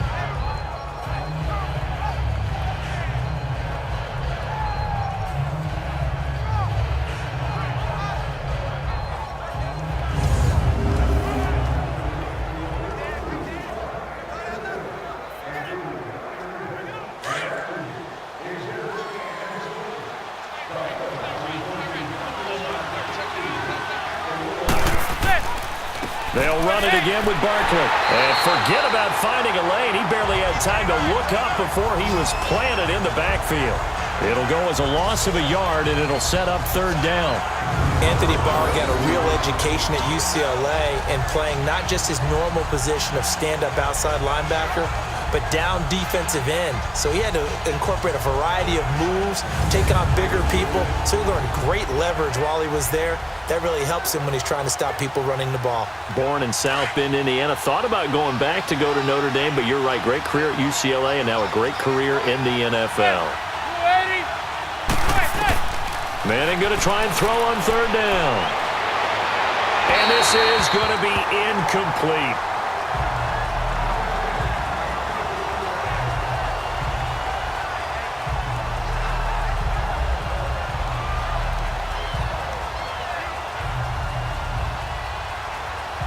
So now here comes the field goal team for the third time today. This will be from 49 yards out.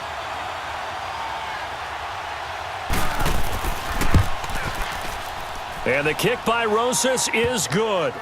And the drive will wind up yielding 3.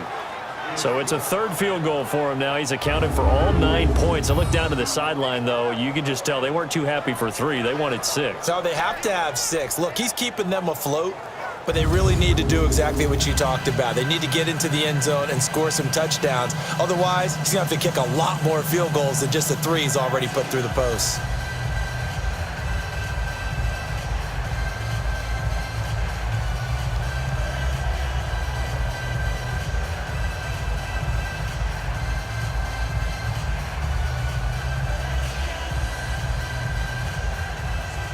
After the field goal, here's Rosas to kick it away. This is fielded a couple yards deep. And this return net's positive as he gets past the 25 and up to the 27-yard line.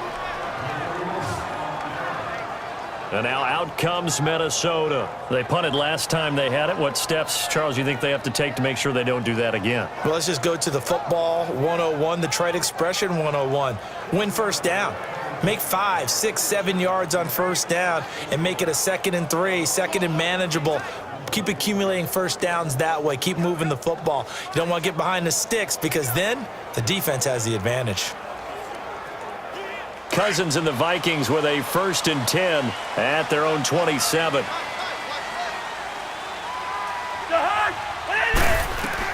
Cousins on first down. Toward the right sideline, but it's incomplete.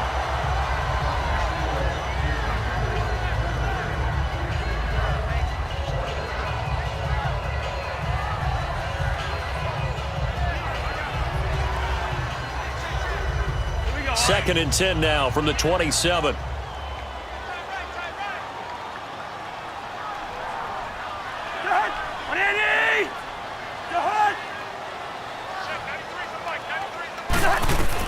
A second down throw for Cousins. And Rudolph has it left side. And they get him down, but not before he takes it across the 40-yard line.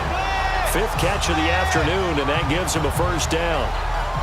5th catch of the game for him there. Yeah, the tight end position is now becoming a volume pass catcher. Used to be occasional, right? Safety valve. Throw one to him every so often, but mainly they want him out there to block. Nowadays, an integral part of the passing game, and they create such great mismatches that they often become the leading receiver. Cousins now nearing the 300-yard mark with still a quarter to play. It's 1st and 10.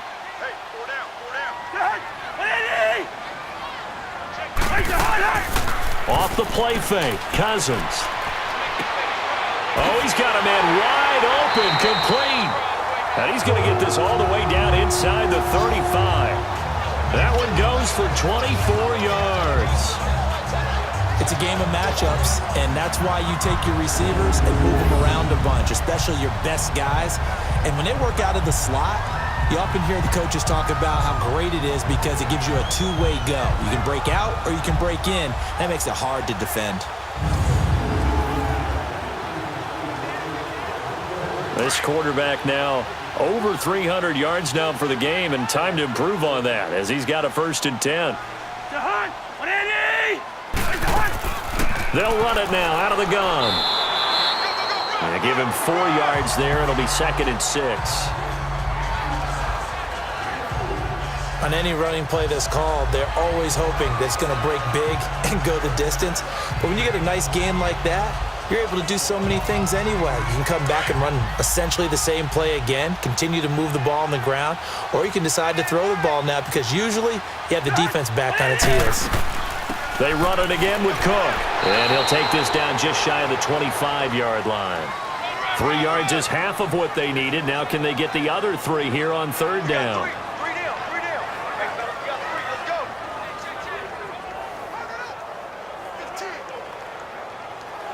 The Vikings on 3rd down. They've had a lot of chances, but not much success, converting only 3 times. This time it's 3rd and 3. From the gun, here's Cousins. Open man is Thielen. It's complete. And he will have the first down across the 20 to the 19-yard line. A first down from Minnesota. Cousins finding Thielen. Would it be safe to say that as precise as routes are supposed to be run in the NFL, maybe they're not quite as precise in college ball? That's accurate, yeah. And I think we saw a college route in the NFL there. Just find the soft spot, find the dead zone, and find the first down. And that's what he just did.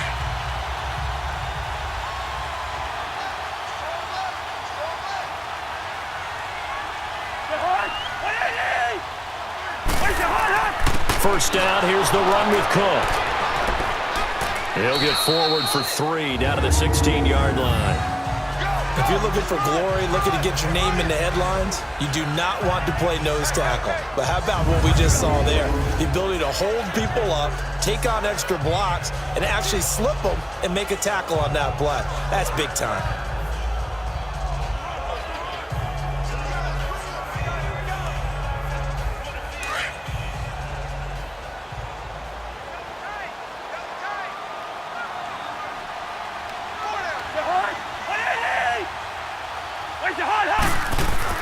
That was 2nd down throw for Cousins.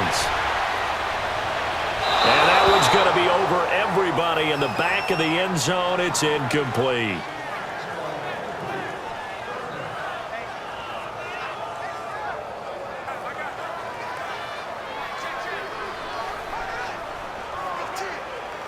This will be the 8th play of the drive. It's 3rd and 7.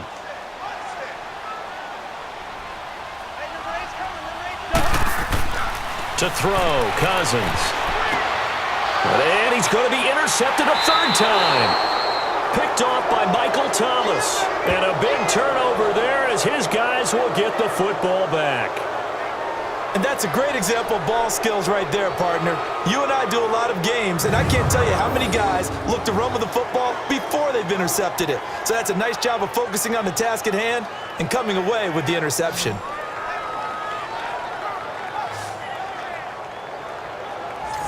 New York set to take the field. And after the field goal last time, we'll see what they can get here. At least they got points out of the last drive, Charles. I never met an offensive coach that didn't want to drive to end with a kick. Most of them wanted to end with a PAT, right? In this case, a field goal, they'll take it. Way better than the alternative, which is a punt. Yeah, but you met fan bases that wanted that, that weren't happy with that field goal. I haven't met a fan base yet that wants to drive to end with a kick other than the extra point. That's it.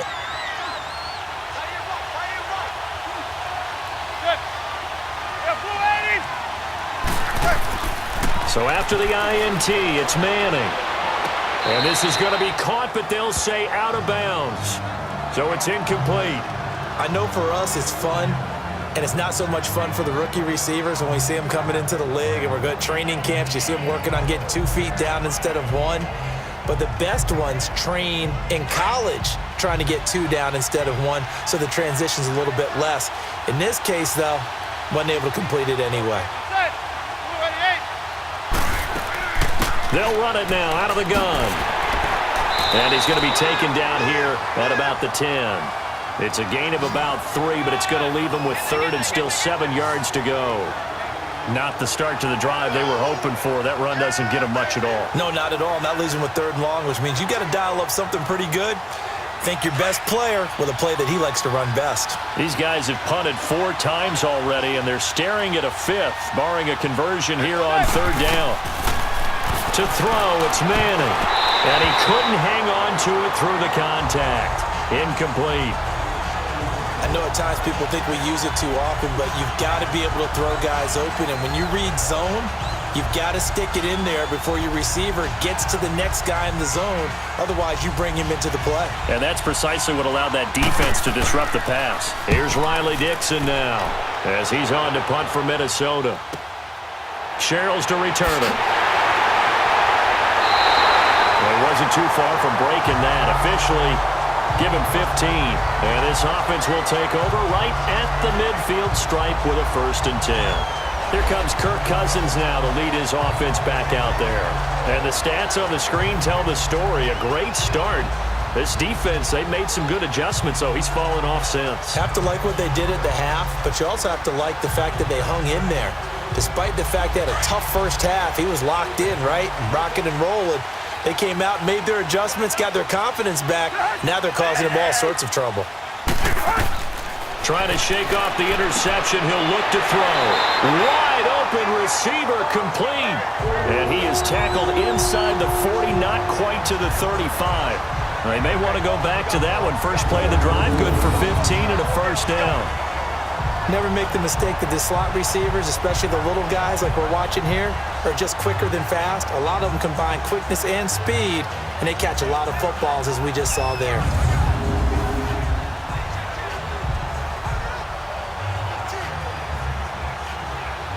So from the 36 now, 1st and 10.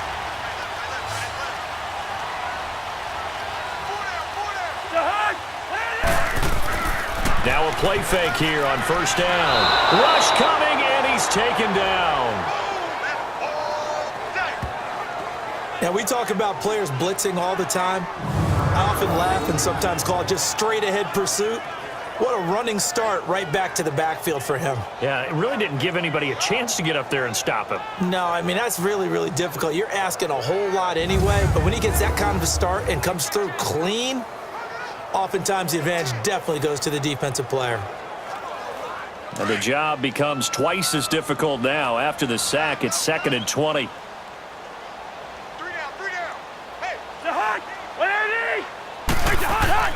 Another tote for the workhorse this afternoon. It's Cook. And he was able to shed the tackle, but the reserves come in for the stop. Tackle made that time by Dalvin Tomlinson. Some of the most unselfish players on any football team, defensive tackles, because we ask them to just eat up blocks and allow other people to make tackles. But when he can make a play himself, as we just saw there, that's a big day.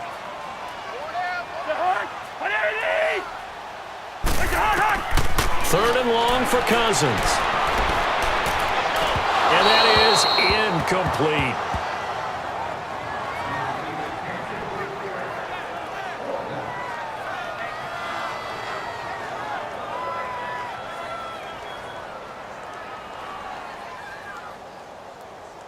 Here's Matt Weil now as he's on to punt for Minnesota.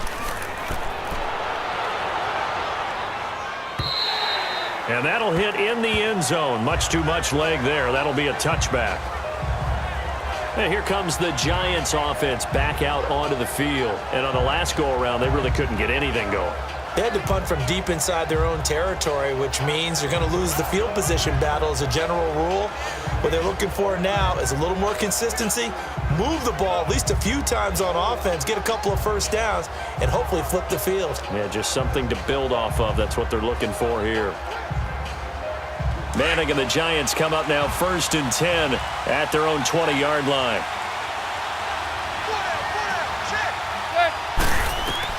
From the gun, it's Manning. And the tip there altered the ball flight, and it falls incomplete. It'll be 2nd down.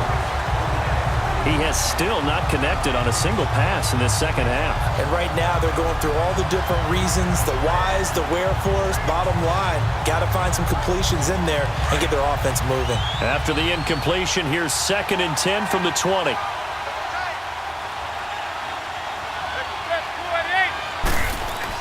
Manning again here on 2nd and 10. It's a short one here, complete to the tight end.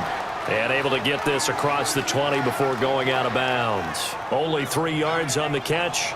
It's 3rd down. Well, that was an okay hookup there with his tight end, but unfortunately, they didn't get the kind of yards they had hoped for. That's going to bring up third down. These guys have punted 4 times already, and they're staring at a 5th, barring a conversion here on third down. To throw on third down, Manning. And this is going to be incomplete.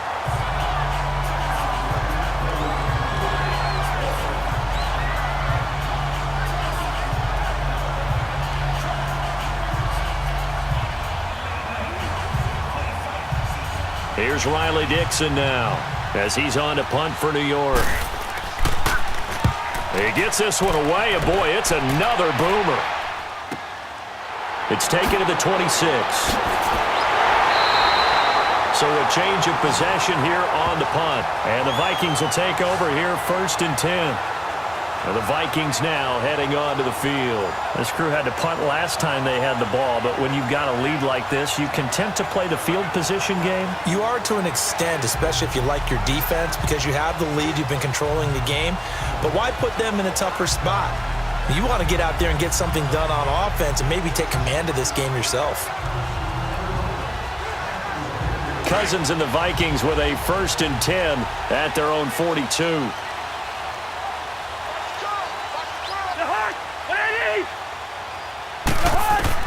On 1st and 10, Cousins.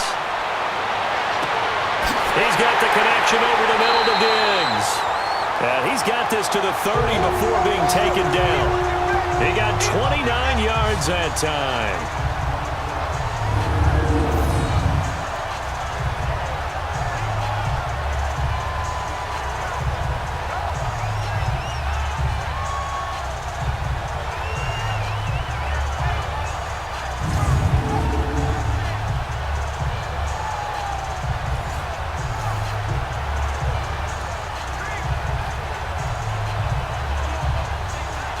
So 1st and 10 now from the 30.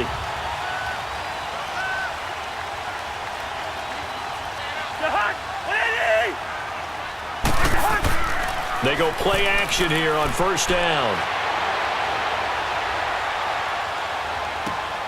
They'll tussle for it, and this is going to be caught. 15 yards through the air and a 1st down. Not only have they completed a couple on this drive, but they peeled off some pretty good chunks of yardage, too. Absolutely. Great start. 2 nice plays in the pass game. Now can they continue to feed off that?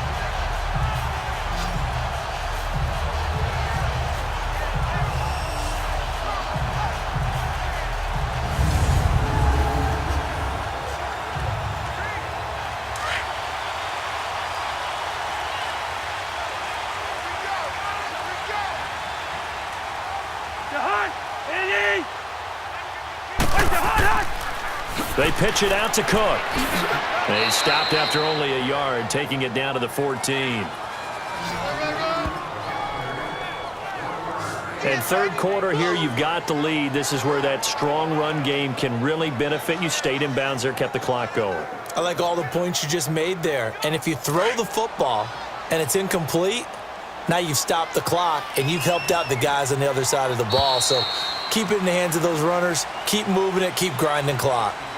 And that is going to do it for this third quarter of action. We'll return with more after this break. You're watching the NFL on EA Sports.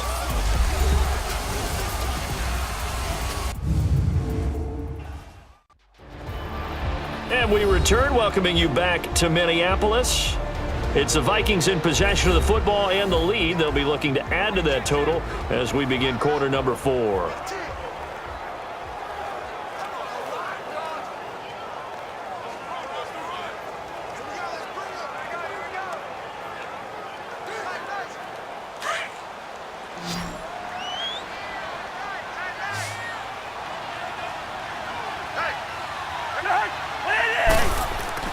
Second down, Cousins.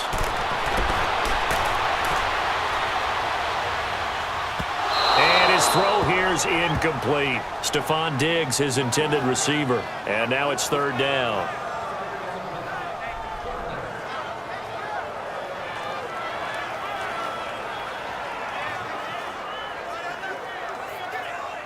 After an incomplete pass on second down, that'll leave him trying to convert on 3rd and 9.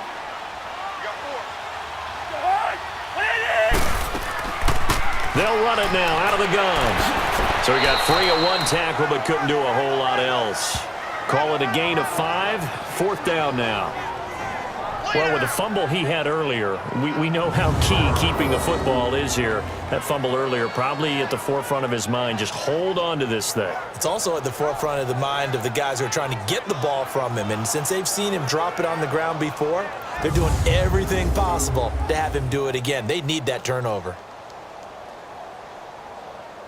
So on 4th down, out trots the kicker in a big spot here. This to make it a 2-score game.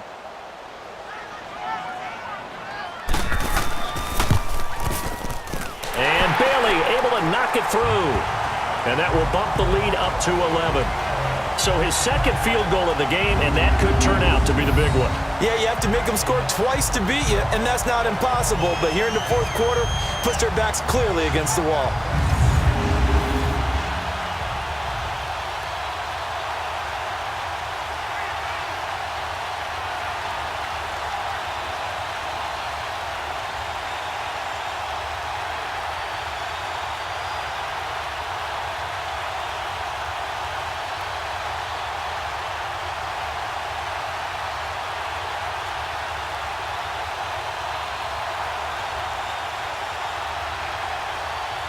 Now, after the field goal, Bailey will kick it away. This will be taken in at the 1. And nice work on the return as they'll start their drive just past the 30-yard line. And now out come the Giants. And with this deficit, you can't have too many more drives like the last drive where you had to punt it away. You know what I would tell my offense right here? The punter doesn't exist, guys. He doesn't even exist. He's not a team anymore. I just cut him, all right? So you've got to go out and create some offense for us here and give us some points. No way does that guy get on the field on this drive. Poor punter. Yeah, it wasn't his fault. But, hey, listen, there's got to be casualties at times. We're trying to win a game.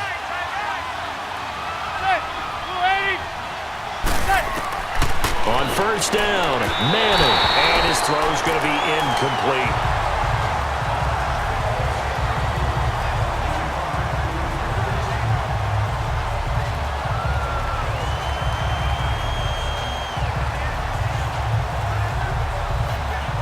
Line of scrimmage, the 31, as they line up 2nd and 10.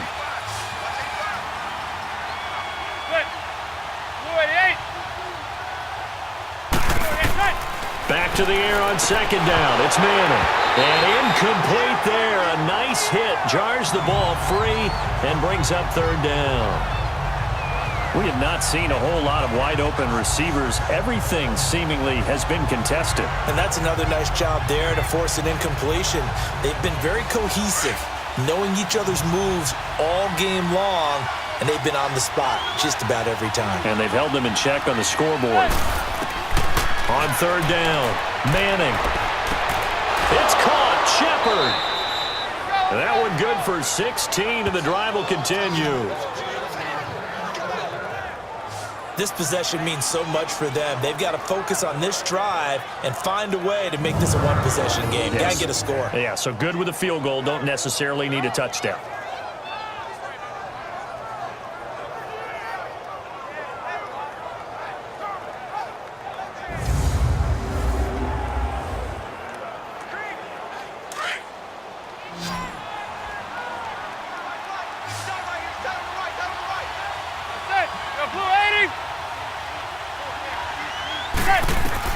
Manning now on 1st down.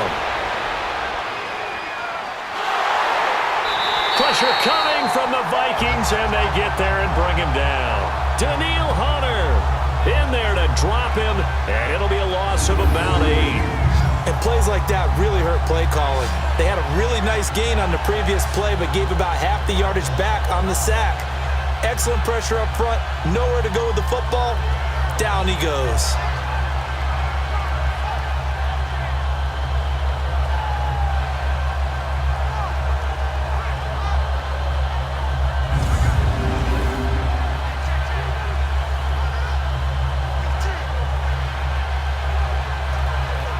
So that complicates things a bit here. 18 yards to go now on second down.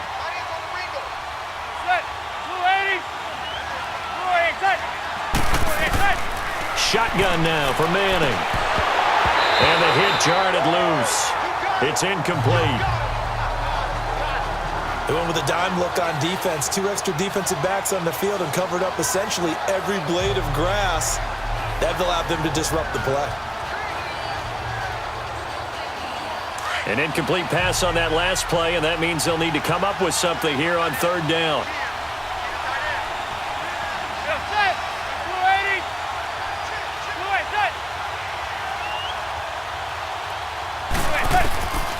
Working from the gun, Manning.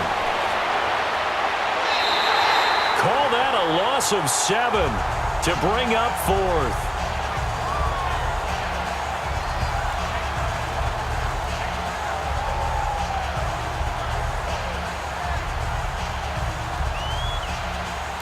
Here's Riley Dixon now. He's been one of their few bright spots so far. Averaging 50 yards a boot so far as this one's away. And great special teams work here. This is knocking on the door of the 5. They'll spot it at the 6-yard line.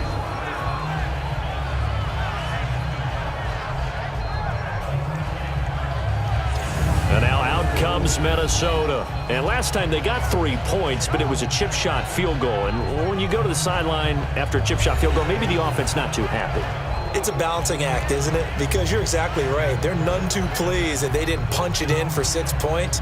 But they also have to remember they did put points on the board. 3 points is 3 points. And in this league, you take points when you can get them. Not easily done.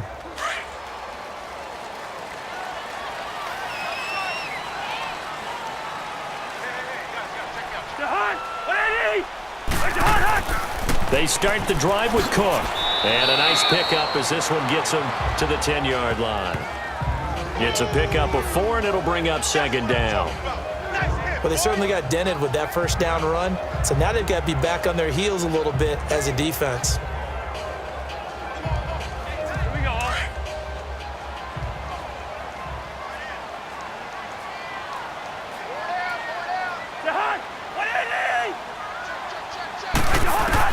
Cousins now on second down.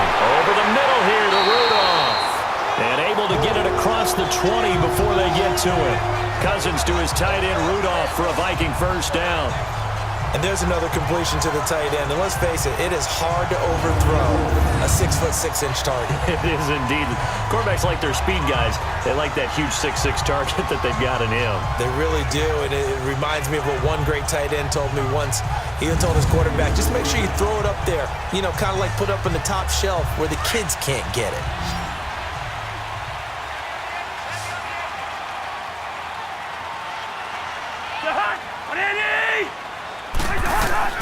Cousins now to throw on first down.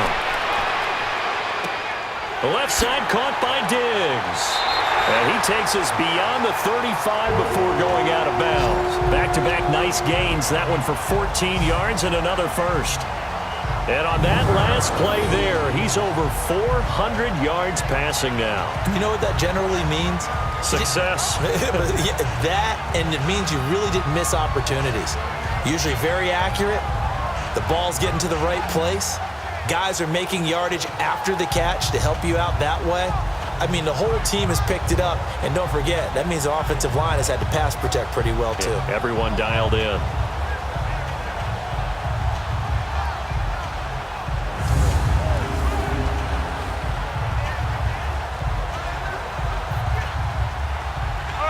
Line of scrimmage, the 37 on 1st and 10.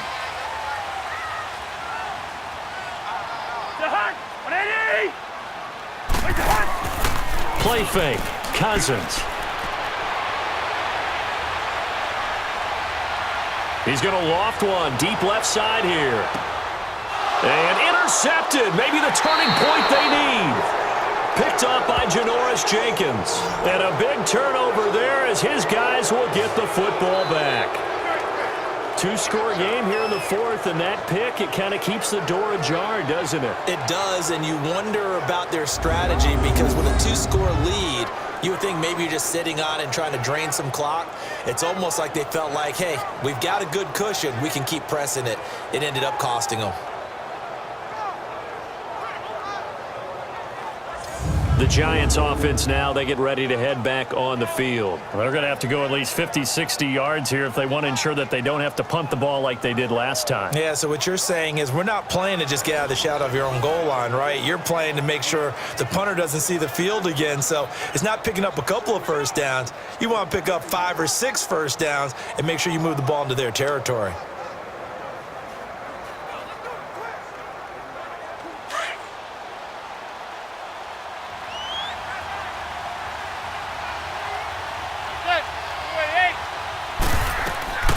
On 1st and 10, here's Manning. Over the middle to Beckham. And able to get it across the 20 before they get to it. 16 yards right off the bat and a first down. They need a touchdown, the 2-point conversion, and a field goal. Pretty good start to the drive, though. Yeah, good start to the drive, but the urgency has to really be increased by both the players on the field and everyone on the sidelines. Got to make sure everyone is up and into this game.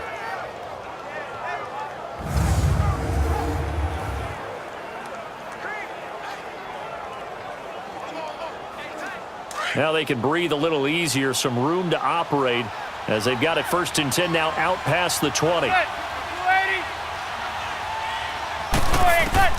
Throwing on 1st down is Manning.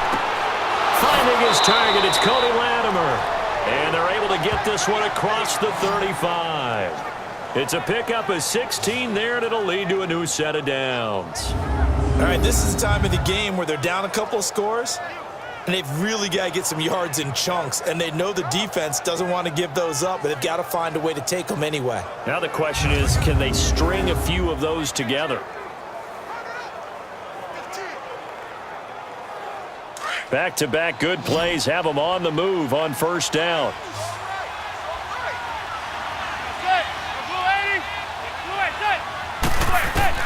Manning now on 1st down. He finds his target, Beckham. And he'll be stopped right at midfield. Back-to-back nice plays, 12 yards that time and a first down.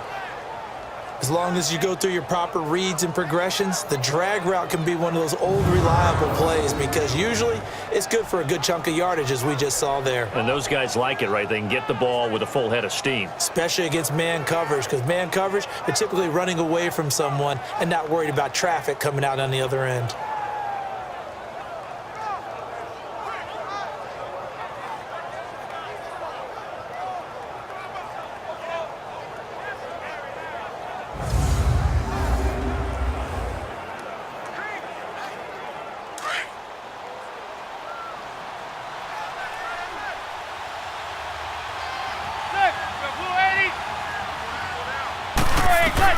From midfield, here's Manning. They'll set up the screen to Barkley. And that play will go nowhere. Losing yardage back near midfield at the 49. That's going to go as a loss of a yard, and it'll be 2nd down. Got to give some credit there defensively. They snuffed out that screen early on 1st down. Really read it well, didn't they? Because they didn't bring the pressure that they expected. They covered all the passing lanes. So once you see it break down as the passer, I think in this situation, you're throwing it at the feet of your back to make sure no one picks it off, or you throw it away, throw it over the sideline. Don't try and freelance and try and make a bigger play. There's really no one else running a pattern that should be open.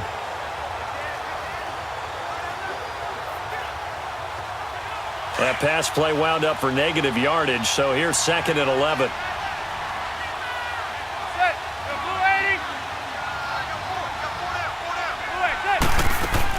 Now Manning again, and it's incomplete. Evan Ingram was the intended target, and it's 3rd down. Okay, I'm not quite sure how to judge that one. Maybe he didn't have enough legs underneath him. Mechanics might have been off. Maybe some fatigue. That one came up short. Yeah, 4th quarter, maybe you do start to watch as the arm there, the leg's still there. This has been a tough game. An incomplete pass on that last play, and that means they'll need to come up with something here on 3rd down. They'll run it now out of the gun. And he'll be taken down at the 44-yard line. A good pickup there, 7 yards, but it brings up 4th down. And that's the kind of run that gets everyone excited on offense. And, you know, oftentimes the guys who carry the ball are the ones in the huddle doing the chirping. Right now, I think it's the offensive line telling them, run it again. We are right there about to break a big one. And no move to get the offense off the field. They're going on 4th and 5. Now Manning, gotta have this one. Into double coverage, and it's intercepted. Xavier Rhodes with a pick, and his guys are going to get the football at the 28-yard line. Well, you're trailing. It's the 4th quarter, and you've got to throw the football. But the defense knows this, too. So they're just going to sit back, bring in an extra defensive back or two, the old nickel or dime strategy, Brandon, and wait for you to put that bad boy up for grabs. And this one winds up being intercepted.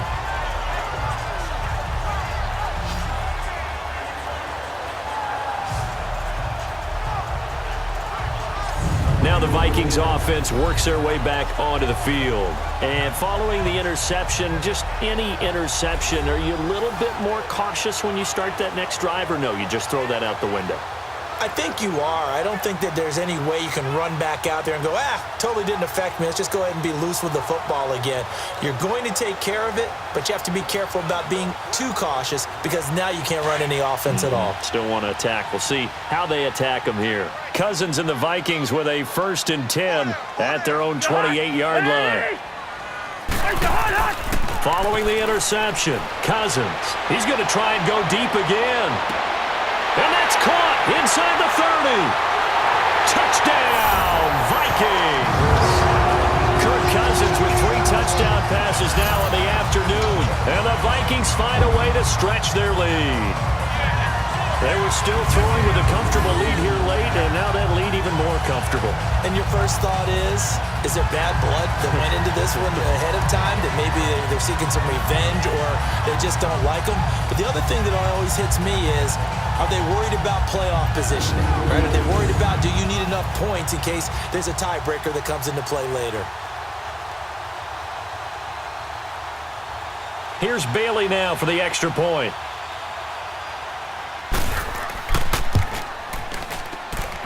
Bailey got the extra point, and the lead is up to 18 now. And we can break that scoring drive down pretty easily. One play, long touchdown pass into the end zone.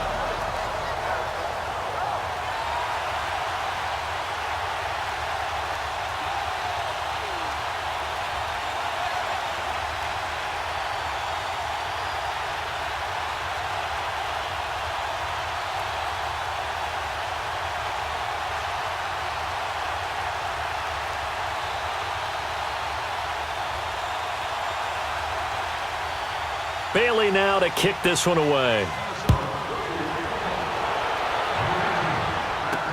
That'll be taken in the end zone. And no run back here. This will be a touchback, and it comes out to the 25-yard line. The Vikings defense getting ready to go. Now the interception for them the last time, and that turned into 6 points. You think during their break they reminded the offense that, hey, we helped you guys out a little bit, right? You know, they want to see if they can do it again for them. They're putting together an entire team game by how they're playing on defense. So the interception the last drive, what will happen here?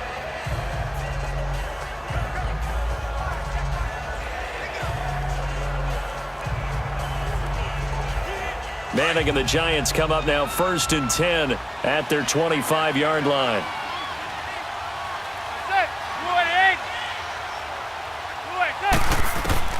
Trying to shake off the interception from the last drive. He'll look to throw to the sideline, and that is a heck of a catch as he was able to get both feet in. It'll be a gain of 10 to start the drive out, and by a few inches, that'll be a 1st down. Decent start to the drive, but let's face it, they need a lot of things to go right in a short amount of time, down 3 scores. Yeah, they're going to run their 2-minute offense here in this game, but this is for future games. Can they get better and be ready for the next time, hopefully with a chance to win?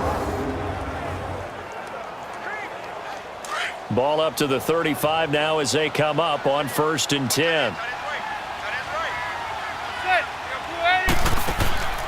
They'll run it now out of the gun.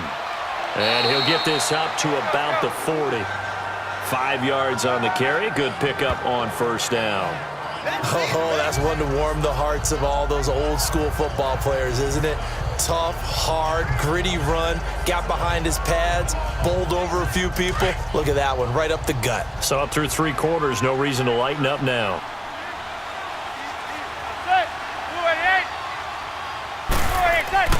Manning to throw on 2nd down. And this is caught. A spectacular one-handed grab there. Quick slant there, gets him the 1st down, 6 yards on the play. That was a terrific catch. I mean, to go up there and get it one-handed like that, but I almost want to go into that riff about back in my day, the gloves weren't quite like this. When did gloves really become prevalent, just in general? I think in the 80s. I think as we started to move through the 80s, especially as we got towards the latter part of that. But a lot of those were really like baseball batting gloves to begin with not much of a tacky area on the glove. In fact, there was none. I actually remember in cold weather games wearing the old scuba gloves, which you'd wear in diving, but they would split too easily in the course of a game. Then the glove manufacturers got smart and started adding to it, and here we are today.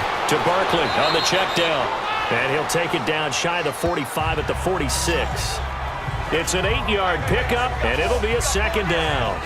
Looked like a pretty good, safe play right there. No, he's had trouble with the interceptions in this game there. Hits his guy out in the flat. Man, so many times we hear quarterbacks and offensive coordinators talk about in your progressions, you're either throwing the touchdown or you're throwing the check down.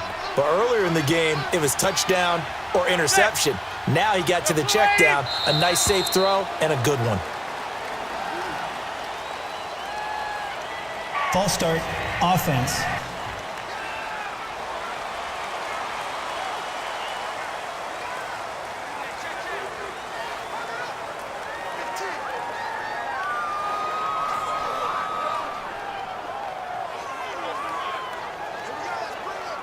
Now after the false start, here's 2nd and 7.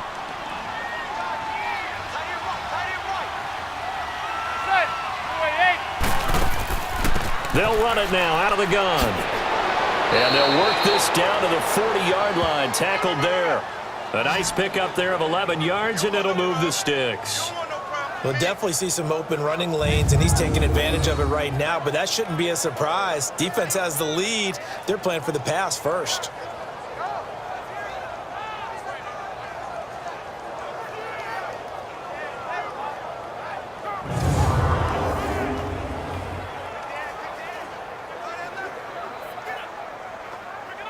From Viking territory now, they'll come up 1st and 10, right at the 40.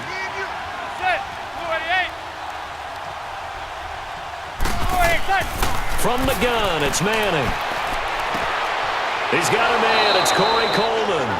And brought down, but not before they're inside the 25. Another nice gain, 16 yards there, and a 1st down again. Well, this is how you shake the thoughts of that interception on the last drive. You come out and start this one 4 for 4. And watching him throw it around with that type of confidence reminds me of a guy I played with way back when who told me, I don't care if I throw 10 interceptions in a row. I'm going to stay confident, keep flinging it. I just figured there's something wrong with the football.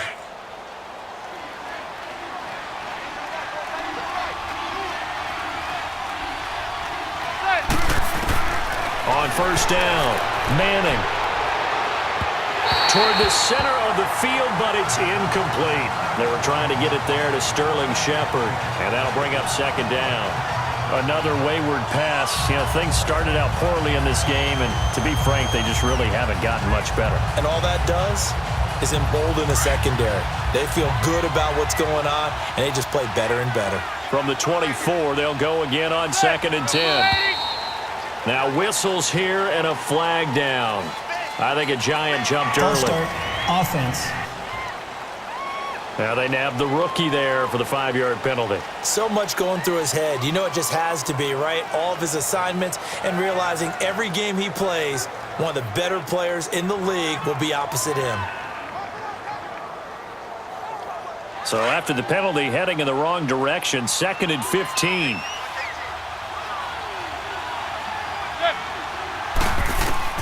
From the gun, Manning. Toward the left sideline, but it's incomplete. He started out having some troubles back in the first half connecting with his receivers. Really hasn't gotten a whole lot better. Yeah, he's at less than 50%, and you and I both know that just won't do. So I would think about spreading things out, putting it on the receivers, make them win those one-on-one battles on the perimeter and find their way open. An incomplete pass on that last play, and that means they'll need to come up with something here on third down. Again, it's Manning. Caught left side, it's Beckham. They showed off a nice juke of the defender before the next wave could bring him down. They pick up 10, but it'll still lead to a fourth down. So much about this game is just understanding situations and then having to execute, isn't it? Guard the first down sticks. Don't let them get there. And they rallied and made the tackle. They're already slim hopes are going to ride on this one. They'll go on fourth down.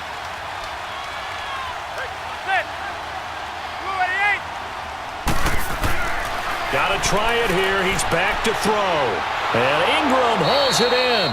And he will be brought down at about the 6-yard line. Some collective exhales over there on the sideline. A big pickup through the air on fourth down to bring up first and goal. Fourth down, trailing in the fourth quarter. They felt compelled to go for it, and they got it. Well, I'd look down at my play sheet, and what I would find, plays that have been successful throughout the game that have worked at the distance you need, and that's exactly what they got done.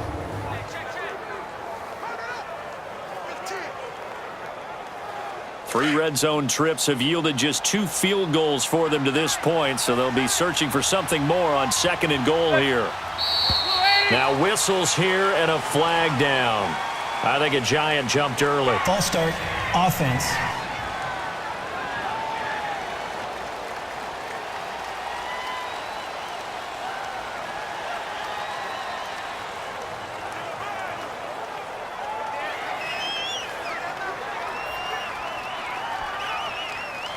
That false start knocks them back behind the 10 now as they'll try again, first and goal.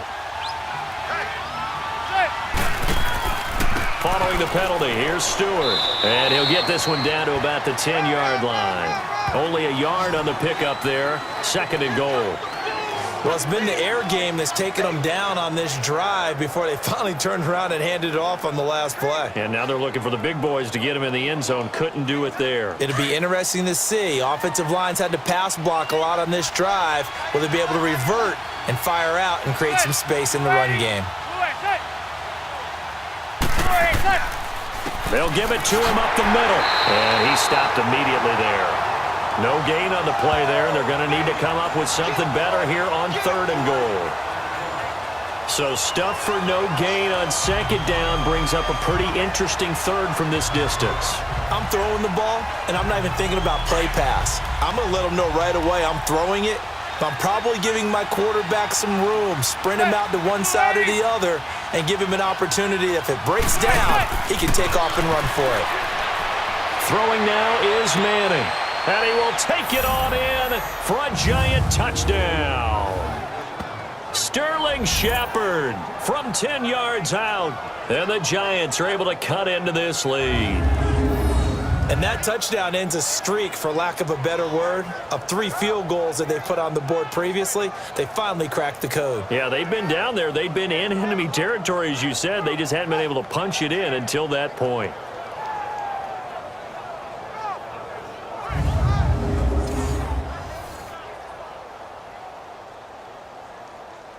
Aldrich Rosas on for the extra point.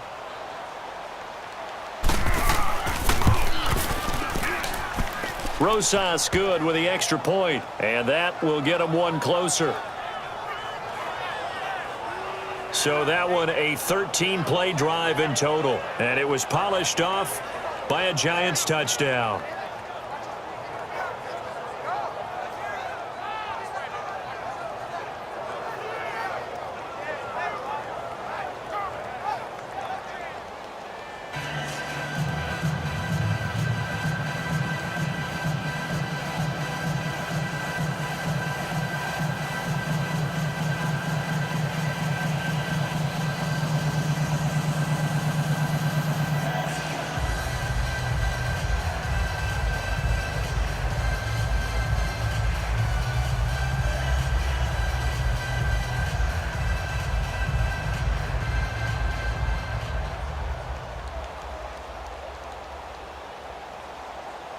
2 scores down, 3 timeouts left. Still a chance if they can somehow get this one back.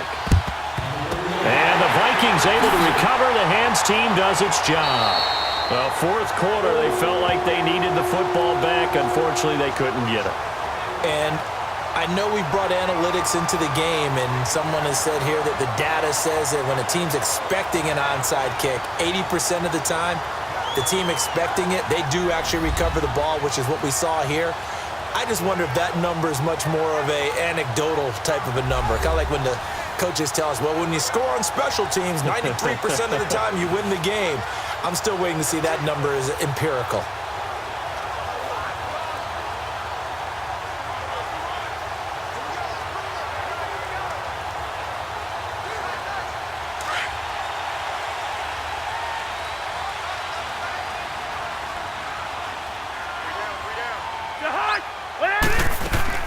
Now a play fake here on first down.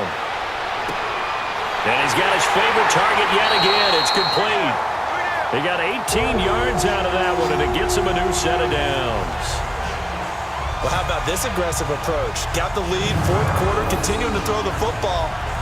Are you thinking about Super Bowl 51? Atlanta had the lead against New England, and they ended up giving it up? I was going to say don't say it, but you did say it. I did, didn't I? Yeah, anybody watching Atlanta, our apologies.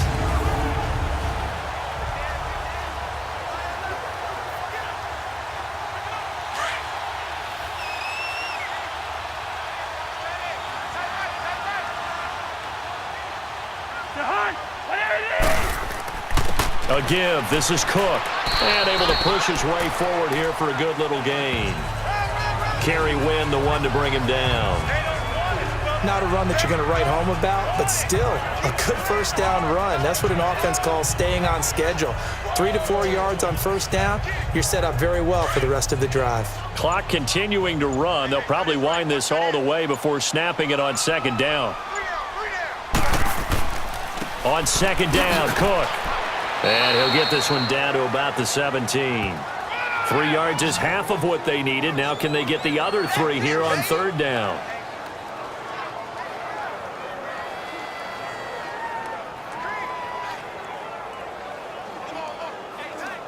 And they'll try to squeeze in one more play here before the 2-minute warning.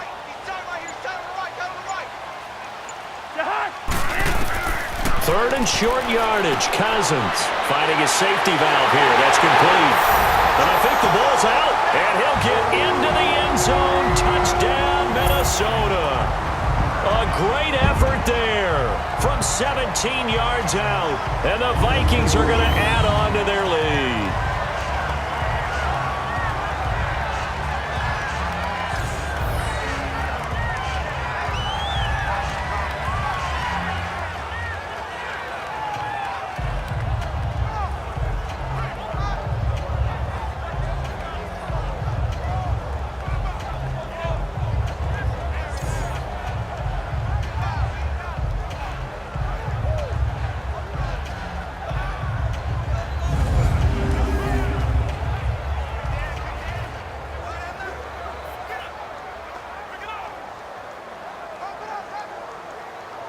Still an important piece of business to take care of, the extra point.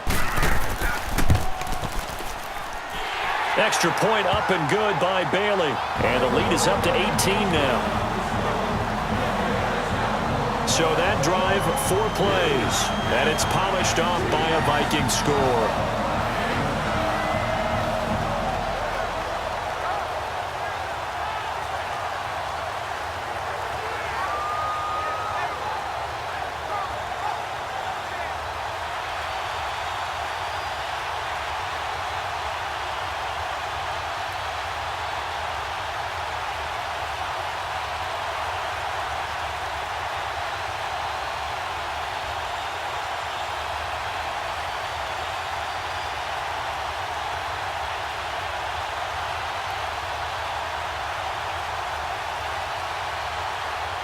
Bailey now to kick this one away. That's fielded in the end zone. And he won't return this one. He'll go down to a knee, and they'll start at the 25. And the Giants ready to come out now. They're down big here late. I don't know. You just one last drive here for pride? Some people like to do that. I remember playing for a guy once. We were down huge, and someone said, "Coach, what do you want to call?" He just waved a hand like, "Who cares? Let's get out of here and do something some other time." But some teams like to do something at the end to feel a little bit better as they continue to move forward. Yeah, probably just want to put this one behind them.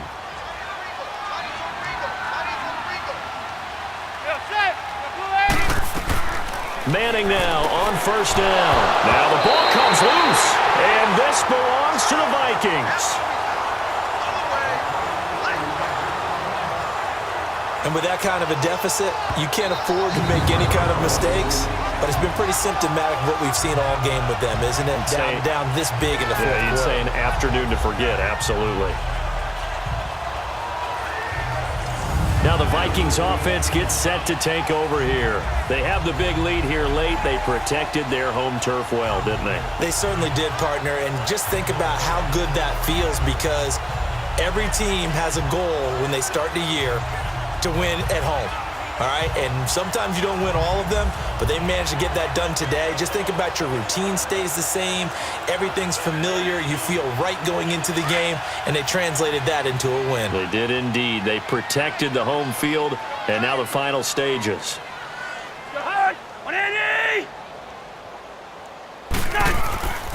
On first down, Murray. And he'll work his way inside the 30 now to the 28. Just what you want on a first down run. Call it 8 yards, and it's 2nd and 2. I have to chuckle to myself a little bit, Brandon, because right now I could be in that huddle with that offensive line. I know exactly what they're saying. If you call a pass play here, we're going to call timeout. Run the football. We've got control of this thing. Get him behind us and let's go. Their time to shine.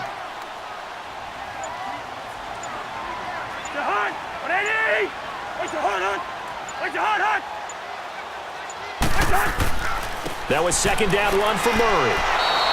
That'll be a loss of a yard, and it leads to a 3rd down. Hey, a lot of points have been scored in this game, but what a nice play by the defense. Stepping up on that one. Maybe they'll get things going in their direction after a play like that.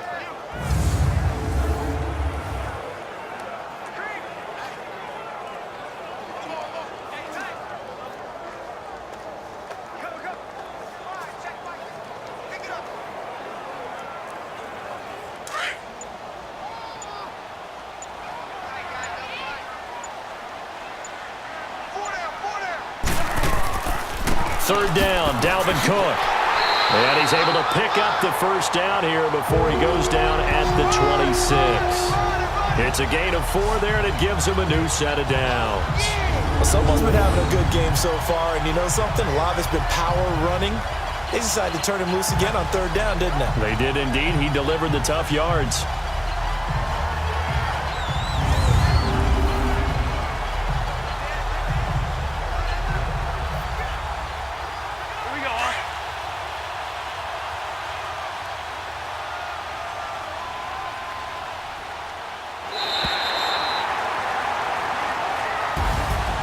A lot of scoring. There's no doubt about that in this one, Charles. Points, they were not at a premium. They were pretty easy to come by. They were, but it was fun, wasn't it? Because both teams finding ways to click. And you know people who love this game, they also love baseball games that are 14-11 with 3 or 4 home runs mixed in.